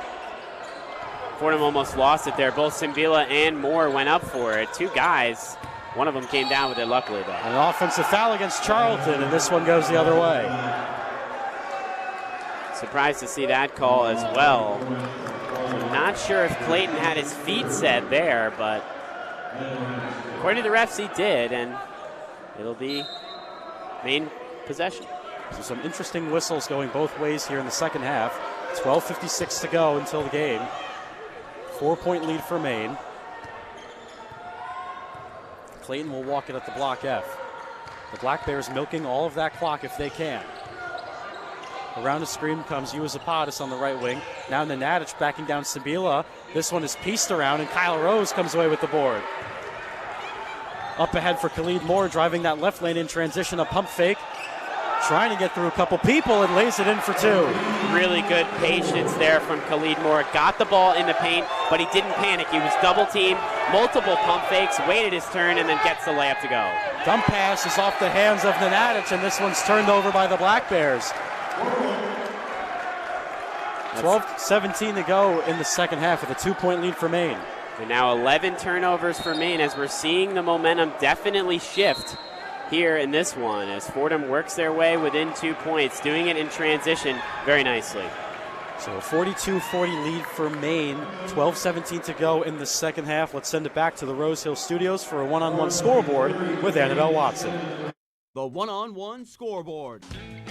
Starting in the A10, Richmond falls to Toledo 90-67. St. Bonaventure takes care of Middle Tennessee 71-64. George Mason leading Hofstra 79-77 with 10 seconds left in overtime. VCU defeats SEC opponent Vanderbilt 70-65.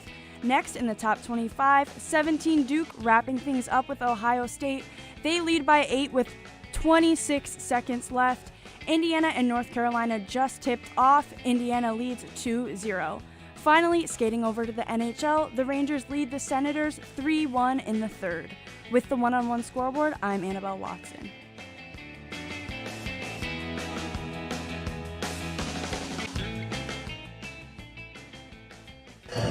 Welcome back to the historic Rose Hill Gymnasium, our coverage of Fordham men's basketball on WFUV.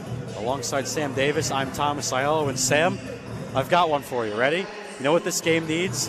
An injection of coffee, because it has been slow and tiring, incredibly physical, a lot of fouling and a lot of turnovers. Well, not over the last couple of minutes, so it's starting to pick up yes. just a little bit here for Fordham, as obviously they'll take it. Any way that they can work back into this game, they'll take it. Maine has been very tough all game long. Anytime Fordham has punched, Maine has punched back, and they've been able to kind of keep that lead where it is. But now slipping down to 2 points, Fordham doing a nice job in transition with a couple of big buckets, and then defensively getting some stops. And that's ultimately what the key to this comeback is going to be for Fordham. Can they get stops on the defensive side of the basketball? If they can do that, turn it into offense, they'll find some success, and they'll find themselves with the lead. Well, for Fordham, they're 3 of their last 4 field goals. Meanwhile, Yeti's Uazapatis, 6 of 7 for his last 7 field goal attempts. I mean, it doesn't get much better than that if you're shooting. It goes for both Uazapatis and for Fordham. Yeah, Uazapatis 15 points, still leading the way for Maine, but a number of guys. It's been kind of a communal effort for the Rams so far in this one. Darius Quisenberry with 9 points, technically your leading scorer, but right there is Khalid Moore with 8 points as well. 3 of 6 from the field. And the one stat I'm looking at here for Fordham, you mentioned all the fouls and you mentioned some of the turnovers. 5 fouls already for Fordham, 12 minutes and 17 seconds to go in the game. So Maine will definitely be in the bonus, and they'll probably be in the bonus very soon, which could be an issue for the Rams. They're going to have to be a little bit more disciplined limiting those fouls for the rest of the game. Walking a fine line if you're Fordham between being physical and being smart on defense. And for Maine, you're just playing because you come into this game, you really don't have anything to lose. So Moore will inbound. Fordham will go left to right. 12:17 to go in the game. Maine clinging to a 2-point lead. Fordham trying to hang around. High screen by Simbila. Now Quisenberry drives the right lane. Stops at the right block, going into a guard post up. Tries to find an available person. That's Rose here on the near wing. Down the right lane he goes. Up and under move, but short off the bottom of the rim. Uazapatis with the board. Really nice move from Rose there. Crossover dribble, was able to drive to the basket, but just got too far underneath it, putting up that layup. It graces off the front rim. 11:45 to go in the game. Still a 2-point lead for Maine. Tynes, Clayton, left wing. 3 in and out. Quisenberry with the rebound. Shocked to see that one not fall there, but Fordham will take it, still down 2. Khalid Moore walking through contact, and we're knotted up at 42. Khalid Moore just does such a good job in the paint. He's a physical presence, but he's also very mature there to get the basket. Offensive foul on Turgott, illegal screen. Kyle Rose, a little bit of dramatizing there, but Fordham will take it either way. And that brings Fordham right back into this game, tied up. Tied up at 42, 11:23 to go in the game. You're listening to Fordham men's basketball on WFUV Sports.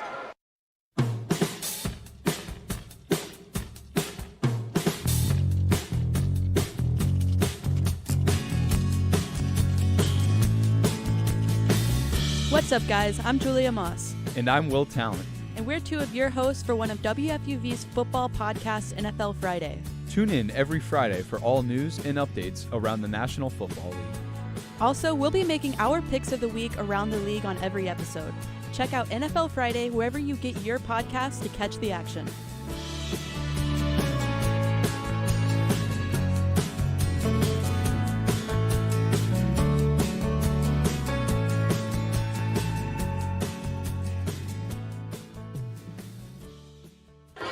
Welcome back to the Rose Hill Gymnasium. Our score is 42 apiece, Fordham and Maine, with 11:23 to go in the second half. Alongside Sam Davis, I'm Thomas Aiello. And Sam, last couple of minutes, Fordham is on a 10-2 run.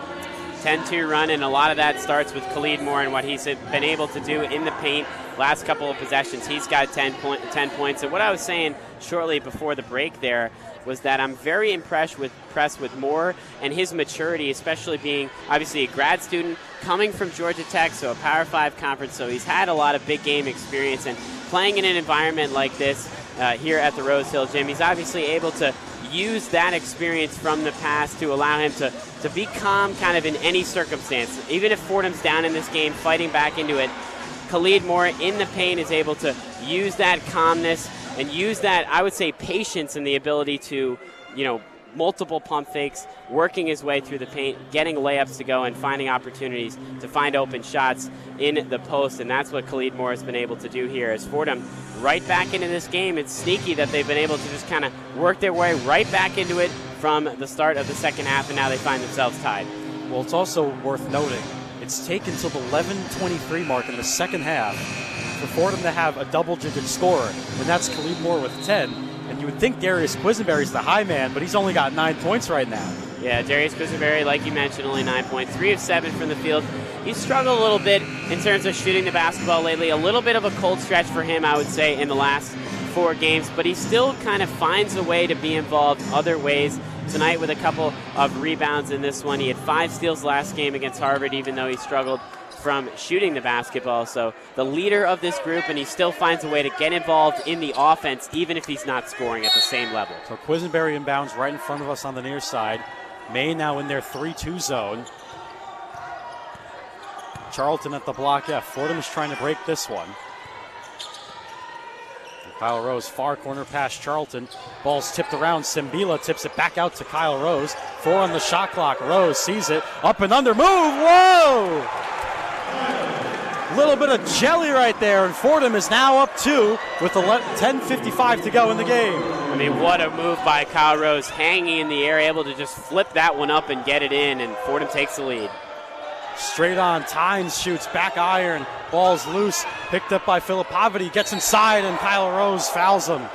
Keith Ergo in disbelief, and Filipovity will go to the free throw line for 2. Kyle Rose frustrated with that call, but I think it's actually going to go against Simbila. So Rose had a very clean block, and it looked like a very good defensive possession, but Simbila on the other side of the basketball picks up that foul. The officiating has been tight tonight. We have a technical foul here. This one's going against Fordham. I believe this will be against Keith Ergo. Yeah, I think it definitely is against Coach Ergo. Yep. Yelling over there on the sideline, but he's trying to encourage his team, and with a smile on his face, he says, all right, let that happen. Let's get back to the game. There's a technical free throw. Zapatis. Ball doesn't lie. We'll shoot one more. You see the entire Fordham bench is clapping. Usapatis' second free throw does go in, so the fans also miss out on free Chick-fil-A, as displayed by the big board. Well, they might have a couple more shots here because Filipovity will be right back at the line. After the technical, obviously, the original call on the floor was a shooting foul. So Filipovity will shoot his first free throw. That one goes down. So now we're knotted up at 44. 10:42 to go in this game. Filipovity, the leading rebounder for Maine, 6 rebounds per game, has 5 tonight. And that second free throw's down, so Maine is back up 1. Antrell Charlton is going to walk this one up with Quisenberry, still trying to break that full court press. And just get it over the timeline. But Charlton will break it down at the block F. Maine in a de facto matchup zone here. Charlton trying to find somebody, and Khalid Moore at the free throw line. And he's tripped and he's fouled. 10:20 to go in the game. Still 1-point lead for Maine. It's increments of time in small measures coming off of the clock. Yeah, it's the first half of the year for Fordham that's actually felt very slow with all these stoppages, all these fouls here. Another one there as Khalid Moore was trying to drive to the basket. Simbila in the near corner. Long pass to Charlton at the top. Trying to find somebody getting open. 13 on the shot clock, 10-10 to go in the game. Charlton drives left. Kyle Rose, far corner 3. Back iron, nothing to it. Rebound taken by Filipovity. And Kyle Rose nearly intercepts it. Pass ahead to Wright McLeish. Near corner, Usapatis nails a 3. There's a really good effort there by Kyle Rose, diving the floor, trying to get that steal. But the issue with that is it opens up a man on the other side. It was 4-on-5. They found Usapatis, obviously the three-point shooter, and he drills the 3. Khalid Moore at the free throw line, trying to find somebody. 9:35 to go in the game. Working around that right baseline area, and he's fouled. So Khalid Moore will go and shoot 2 free throws. Fordham down 4. Khalid Moore has been very impressive, 10 points and 6 rebounds, and he draws another foul here in the paint. As he will head to the free throw line, but Usapatis has done it all for Maine, now with 19 points, 7 of 9 from the field. So he's hit just about every shot he's taken. So Khalid Moore will go to the line. This is his 3rd trip this evening. And the first free throw is down. We talked about Fordham getting off to a quick start, fouling in the second half. They're still sitting at that 6 foul mark here with 9:33. Maine now has 5, so both teams in some foul trouble, and they will be here later on in the second half. So Moore's second free throw is off the left side, rebounded by Usapatis on the far end. Tynes is going to walk this up on the near side. 9:27 to go. Maine is up 3. 48-45. High screen coming by Filipovity. Tynes makes his move, pulls up from 5 away. That one goes down, and it's a 5-point lead now for Maine. Fordham has done a nice job keeping Tynes quiet so far. Just 8 points now for him, despite the fact he scored 20 or more points in 3 straight games. Quisenberry finds Charlton far corner. Far wing, Richardson a 3. Well short, rebounded there by Usapatis. Nobody back in defense as Wright McLeish gets ahead of everybody. Usapatis is straight on. Back under the basket for Filipovity and gets Simbila in the air on the pump fake. What a good three-point shooter does is it draws the attention of the defense. It did it right there. Usapatis had an open 3 at the top of the perimeter, but 3 Fordham defenders rush to the ball. That opens up the play in the paint. Will Richardson gets down the middle, uses the pump fake, draws a foul, and now he'll go to the free throw line. Will Richardson the other way with a nice job drawing some contact there. 8:33 to go in the second half. Maine is up 52-45 with Will Richardson getting ready to shoot some free throws. Thomas, you look up at the scoreboard, and that's what the three-point ball does. Quickly, Maine is able to space out a lead once again here as they now have a 7-point lead. Just a moment ago, it felt like the game was tied. Richardson's first free throw is off back iron. First miss of the year for the freshman from Teaneck, New Jersey. It's a 10-1 run for Maine in the last 2.5 minutes. Richardson will get set for his second free throw. Fordham does have the jump ball arrow going their way. The second one drains down. 52-46 lead for Maine, 8:30 to go.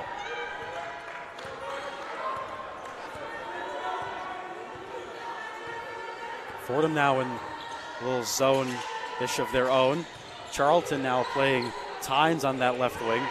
Filipovity accelerates towards the basket and throws it high off the glass on the right side. Filipovity with a couple of impressive possessions here, now up to 10 points in addition to those 6 rebounds. An easy trip to the lane there into the basket. Moore gets a screen for Charlton on the high side. Quisenberry, left wing 3 ball, is down. Right when Maine tries to space their lead, Fordham working back. A huge 3 there from Darius Quisenberry for the Rams to fight back in this one. So Tynes walks this up, 7:43 to go. 54-49 lead for Maine. Nenadic on the left wing. Drives into the left block. Kick out to Tynes. 6 on the shot clock. Tynes pulls up from the elbow. Nothing there. Loose ball. And this one is going to stay with Maine. So 54-49 is the score. Maine is up with 7:24 to go in the second half. Let's send it to the third member of our crew. Samantha Bohr has something from the sidelines. Thanks, guys. And, I was listening to Coach Ergo talking on the sidelines once again, telling them to toughen up, saying you can't play soft, and reminding them that they have to get down and dirty every time, and they can't be playing it safe here, especially in this final 7.5 minutes, especially on defense.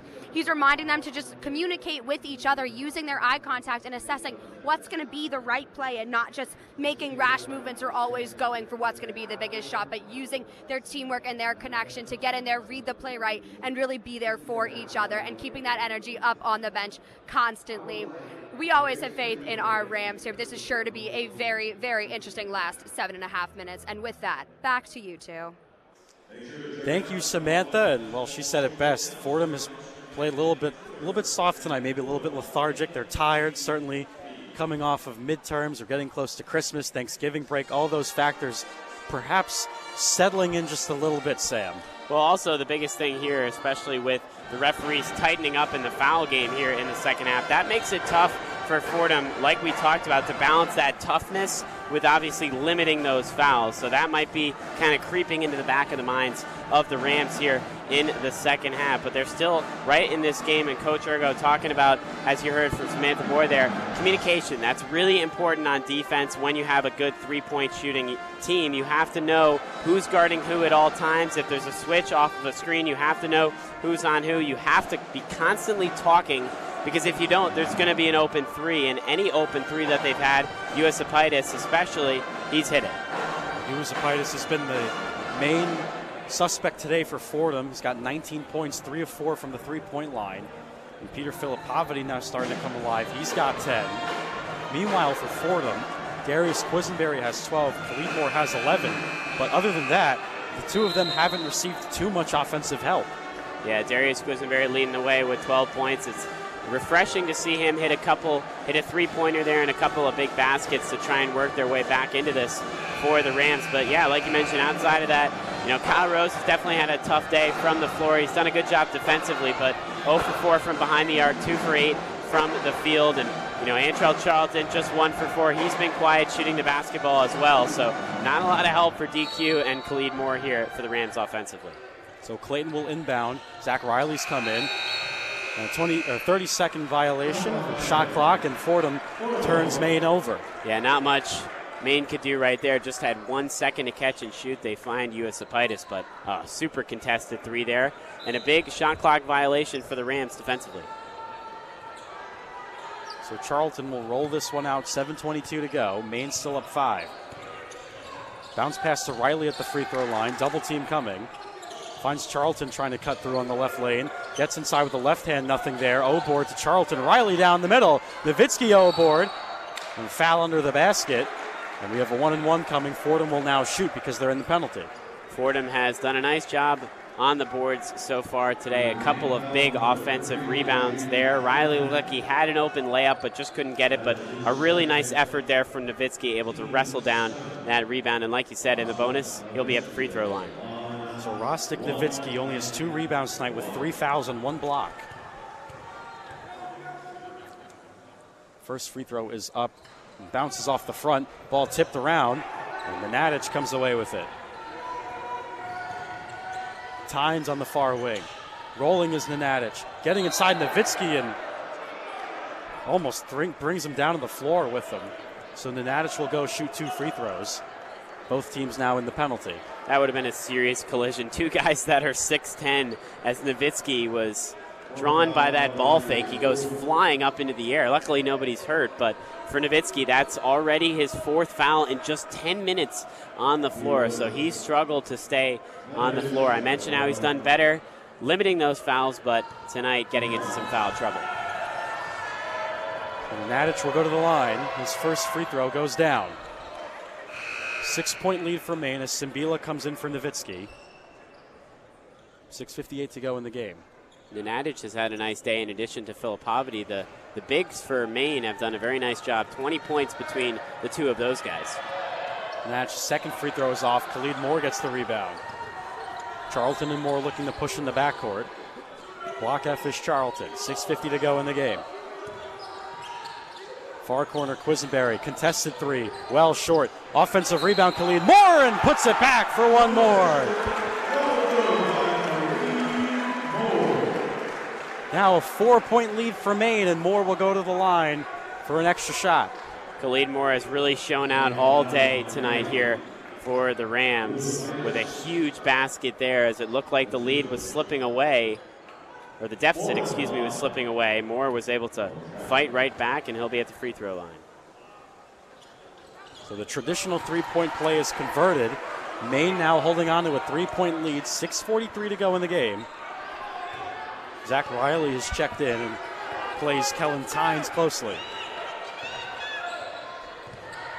High screen coming from Clayton, now driving down the right lane.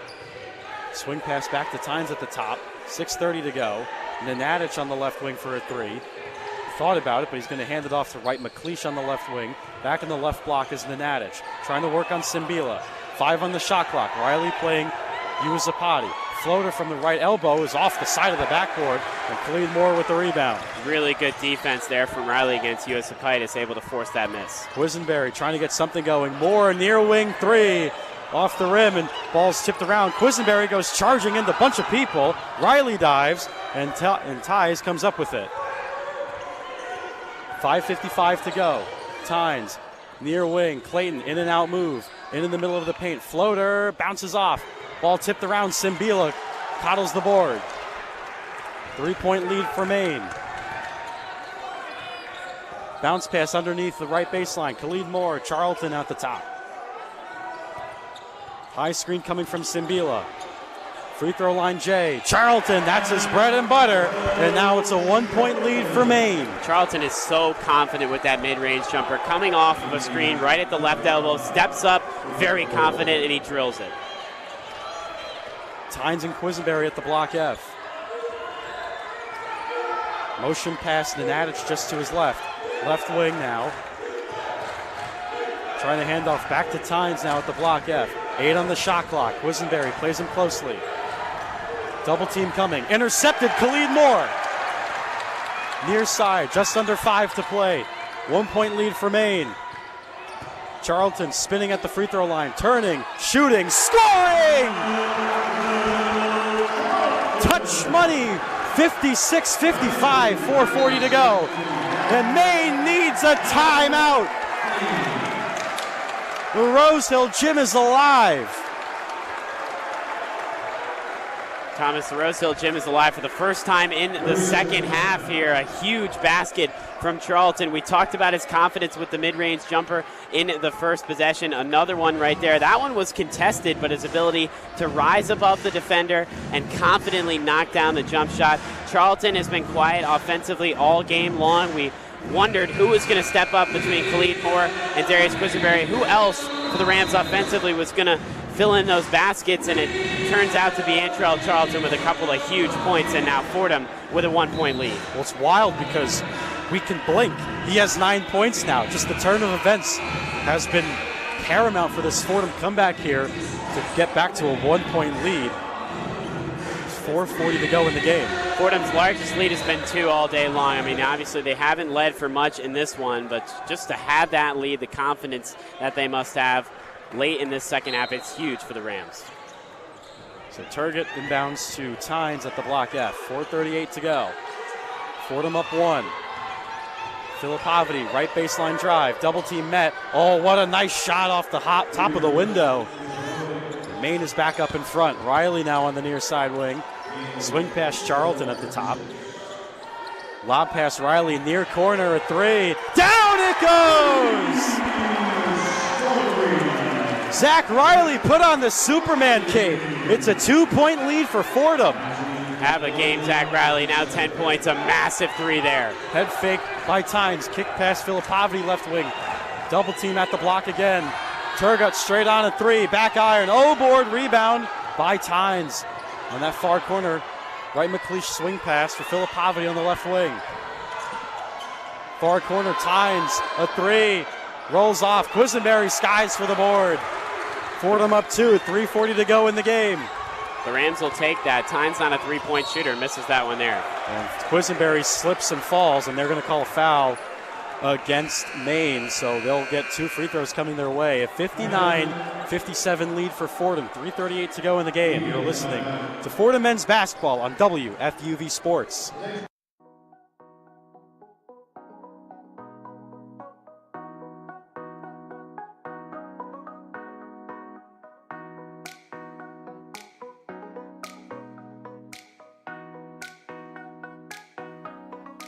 Hey everybody, Sam Davis here. Check out WFUV Sports on Twitter, YouTube, and Facebook at WFUV Sports, and Instagram at WFUV_sports. There you can find all of our content from our beat reporters covering all the New York professional sports, as well as clips and full shows from One on One, New York's longest running sports call-in show. For everything WFUV Sports, follow us on our socials.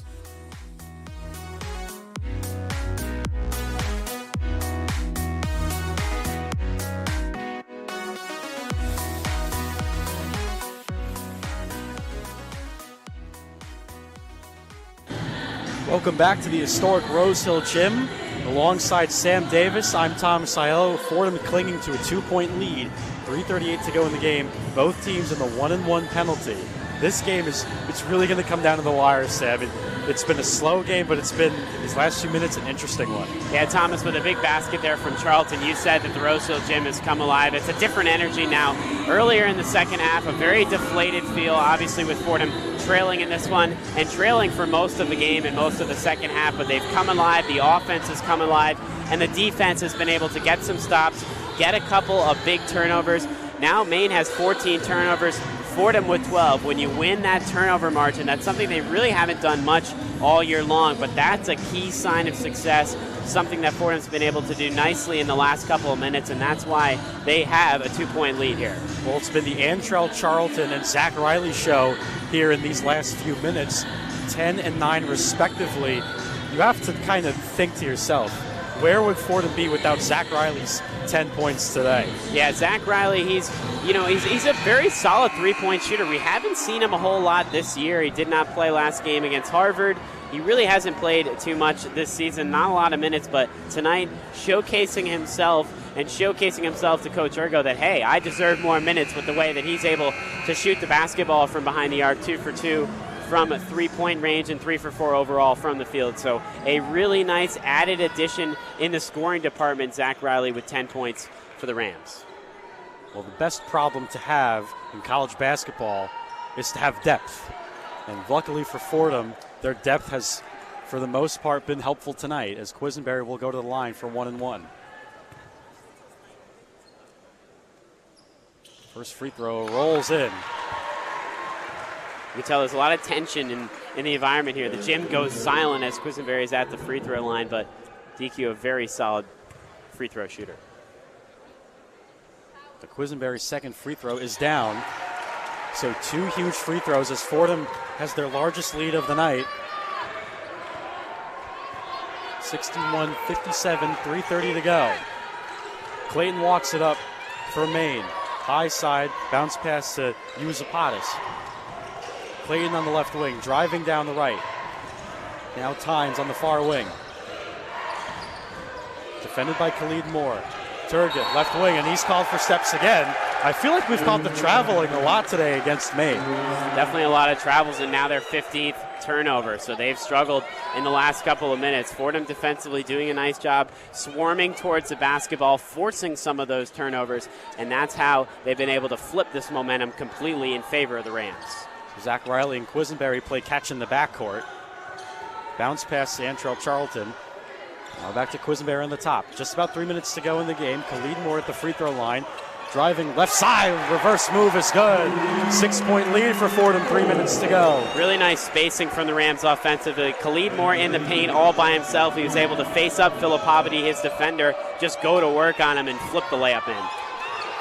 Clayton in some trouble, finds Turgott. Now Clayton, back to Turgott, just inside the arc. Tynes on the top of the circle. Kick pass, far corner, Clayton. A three! Huge three-pointer there for Maine to stop that momentum, bring them within 3 points. That's what they do. They hit those threes, and you can't count them out of any game with their ability to shoot from the perimeter. This one's intercepted, but Khalid Moore gets on it first. Gets it to Zach Riley, and he's going to be fouled. Fordham in the last couple of minutes, something they didn't really do in the first half, winning those 50-50 balls. Incredible hustle there from Khalid Moore. After the turnover, he dives onto the ground, is able to hand it off to Zach Riley. A huge turn of events there for the Rams, who went from turning the basketball over, being only up 3 after the three-pointer, to now they're at the free throw line looking to extend their lead. So Zach Riley will go to the free throw line. This is his first trip of the year to the charity stripe. Fordham is holding on to a 3-point lead, 2:20 to go in the game, and they're in the double bonus, so 2 free throws regardless from here on out.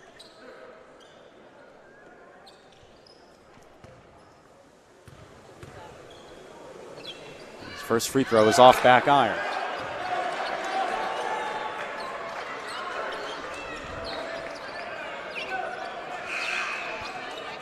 Some substitutions as DeShante Wright McLeish comes in. And Filipovity will sit down. Riley will have the chance for one more. And it's now a 2-possession game, 64-60 with 2:20 to go. That's a big free throw there to push it to 4 points in the lead for Fordham. Clayton brings it up near side. Trying to cross over on Charlton, right elbow extended.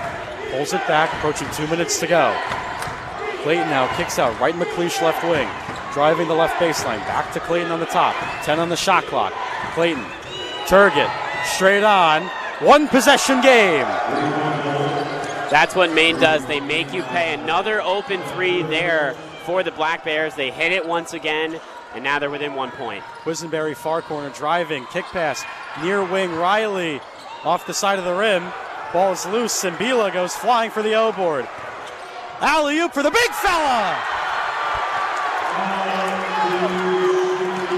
Simbila with a huge offensive rebound, tracking that basketball down, and then a quick pass to Quisenberry, and the alley-oop and the slam. What a turn of events for the Rams, a huge basket. 1:20 to go. Rams holding on to a 66-63 lead.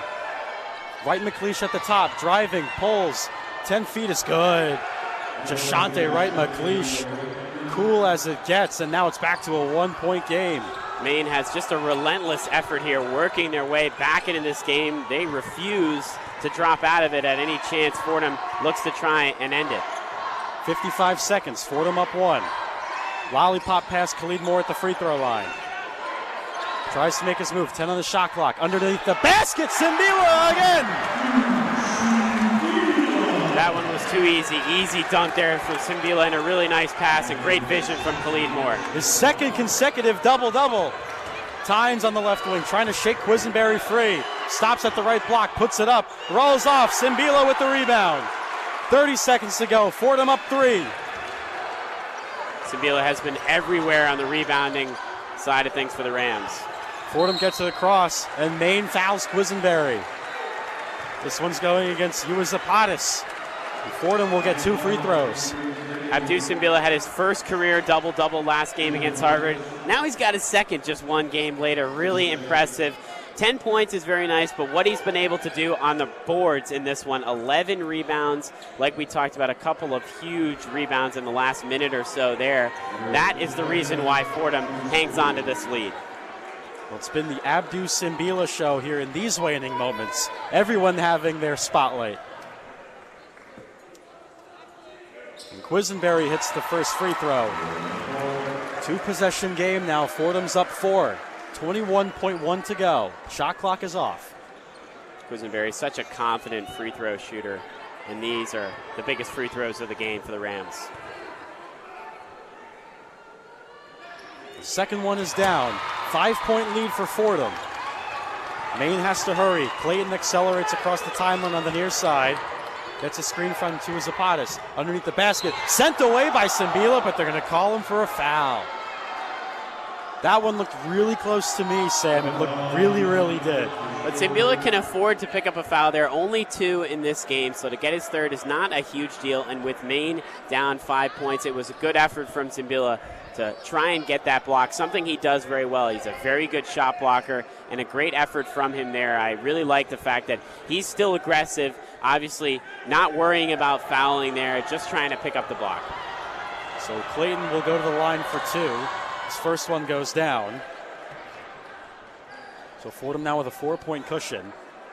Keith Ergo pacing the sidelines with his giant whiteboard.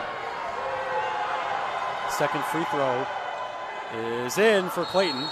So a gratuitous bounce and a timeout called by Chris Markwood.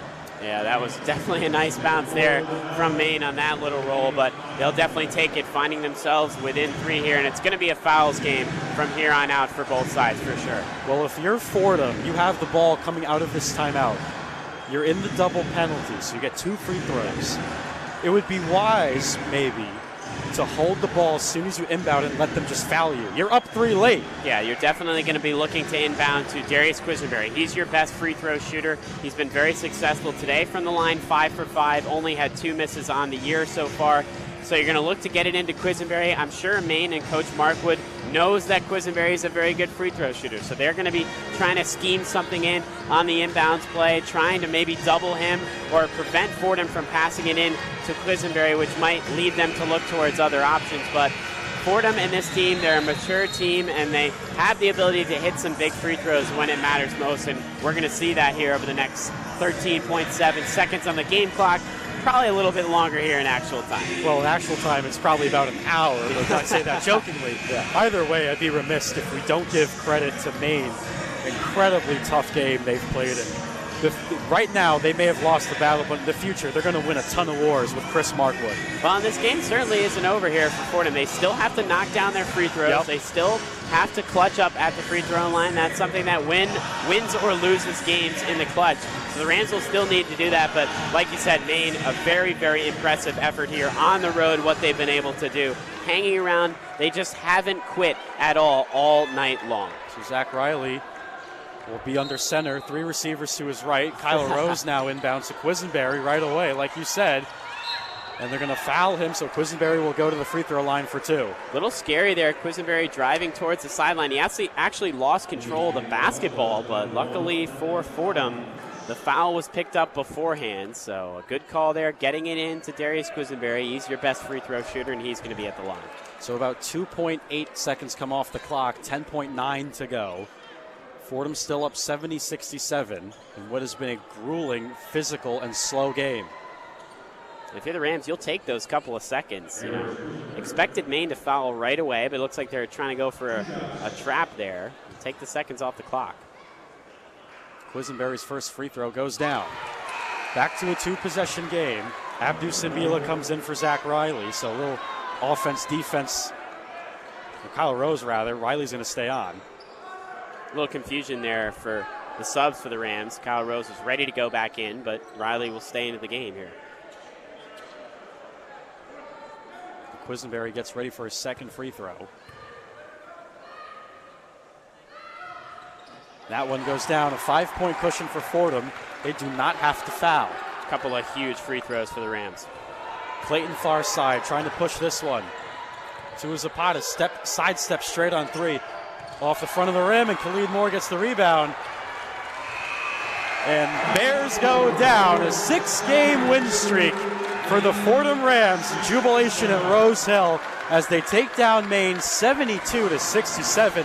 What a fun basketball game, Sam. Definitely a lot of fun and an incredible effort from this Rams team. They're now 7-0 at home. They fought back in this game. They found themselves trailing for a lot of this game, and I think what this effort shows is that this team has a lot of fight. They have a lot of chemistry. They believe in each other. They don't believe that they're out of any game. They're able to work their way back into this one.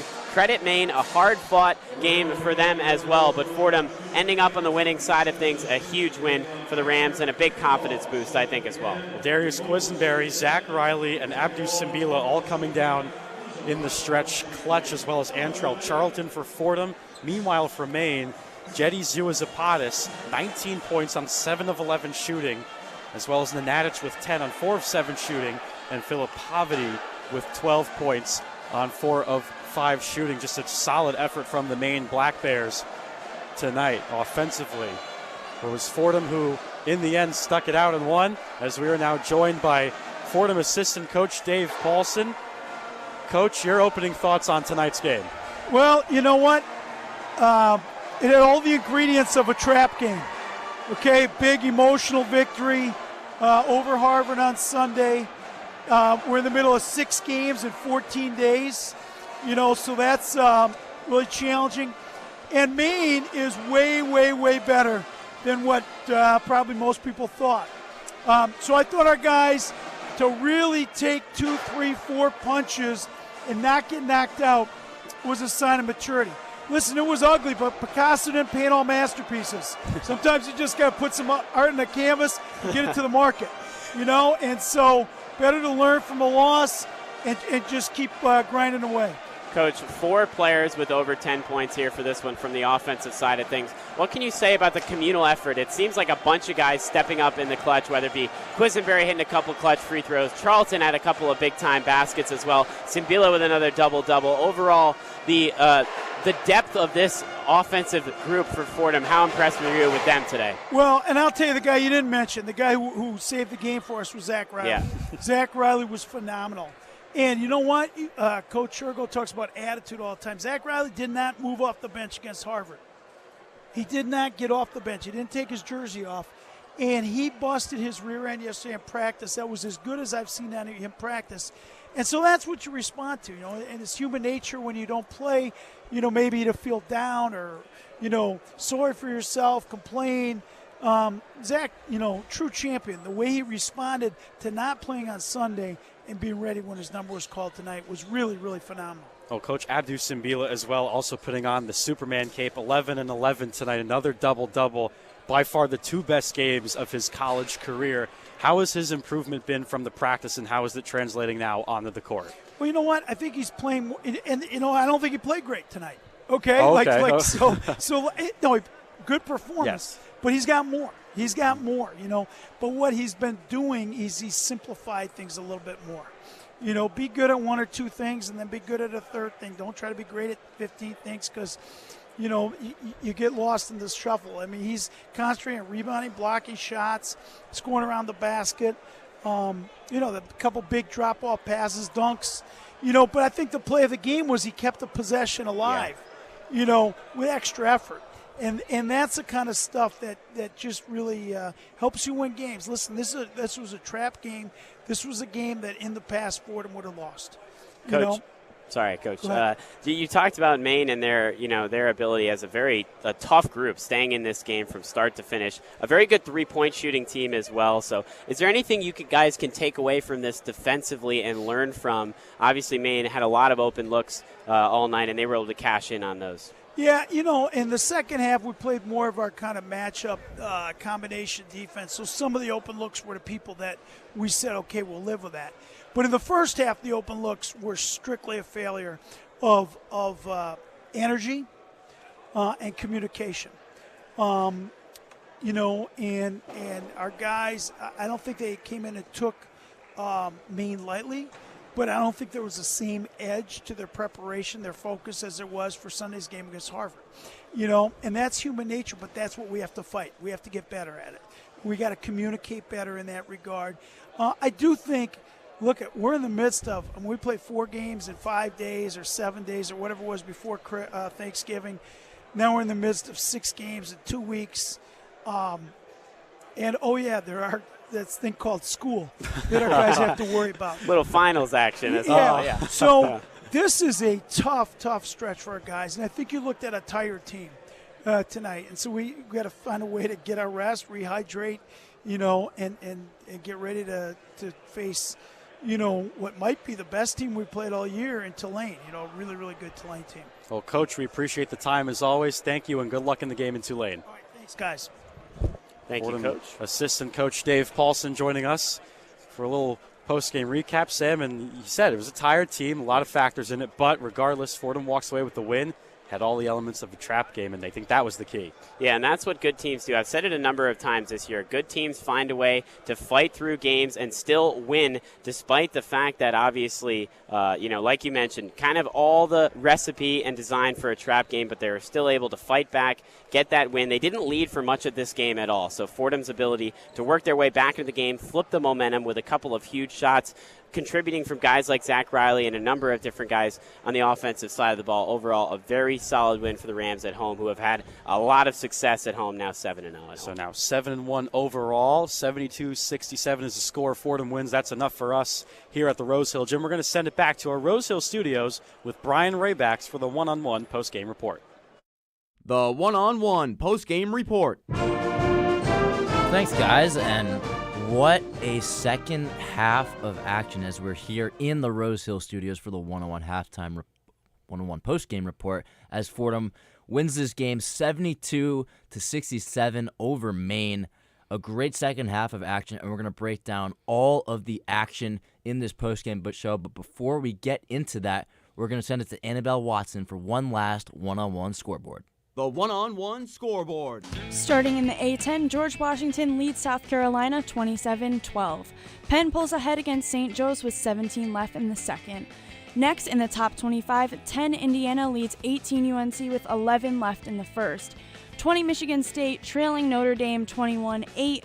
13 Tennessee defends home court with a healthy win over McNeese, 76-40. Finally, in the NBA, the Nets beat the Wizards 113-107, and the Knicks fall to the Bucks 109-103. With the one-on-one scoreboard, I'm Annabelle Watson. Thank you, Annabelle. And as we get into this game and this big win for Fordham against Maine, how about that second half? It was an incredibly exciting back-and-forth game at the end of it, and overall, Fordham able to complete the comeback win and come out on top. Yeah, definitely a very exciting game, and I think it really showed the strength and depth that this Fordham team has. You had so many contributors in this game: Riley, Quisenberry, Simbilla, Charlton. So I think this really was a great showcase of the talent this team has. So many names that you just mentioned, 4 players in double figures in scoring, and it was a rocky first half, as we mentioned at the halftime show. So we were looking for Fordham to really be who they had been all year and make the necessary adjustments and come through in the second half. They scored 28 in the first half, not great, and then they explode, 44 in the second half. They shoot 51% from the field compared to their 40% in the first half. They just did a much better job scoring the basketball and shooting in the second half, and it really showed. Yeah, definitely. I think you really wanted to see this Fordham team ramp up the offense, which they absolutely did. And, we had those stars that usually contribute return to themselves. So Quisenberry, Charlton, and you also saw some new names get in there and contribute to the scoring, like Zach Riley, which really is the keys to a successful team, to have those players who can step up beyond those foundational pieces. And before we close here, Abdou Simbila, what a performance. A second straight double-double for the junior, the Penn State transfer. He's come along so nicely in his second season. It's remarkable the growth that he's shown, and under this coaching staff, it's been great to see. Yeah, Simbila will definitely be a great piece in the future and in A10 play. So I'm excited to see him out there and see how he contributes to Fordham's success. Well, a thrilling second half from the Rose Hill Gym, and it results in a 72-67 Fordham win. That'll do it from here on the post-game show. The sports director of WFUV is Bobby Chaffardini. On the call tonight was Thomas Aiello and Sam Davis. Sam Bohr was our sideline reporter. Danny Scott, our on-site producer. And Julia Moss was our in-studio producer. Tune into 90.7 on Saturday at 11:30 a.m. as Fordham takes on Tulane. Once again, the final score of tonight's game, Fordham 72, Maine 67. Alongside Annabelle Watson, I am Brian Raybacks. Enjoy the rest of your night. Fordham's men's basketball is a production of WFUV Sports.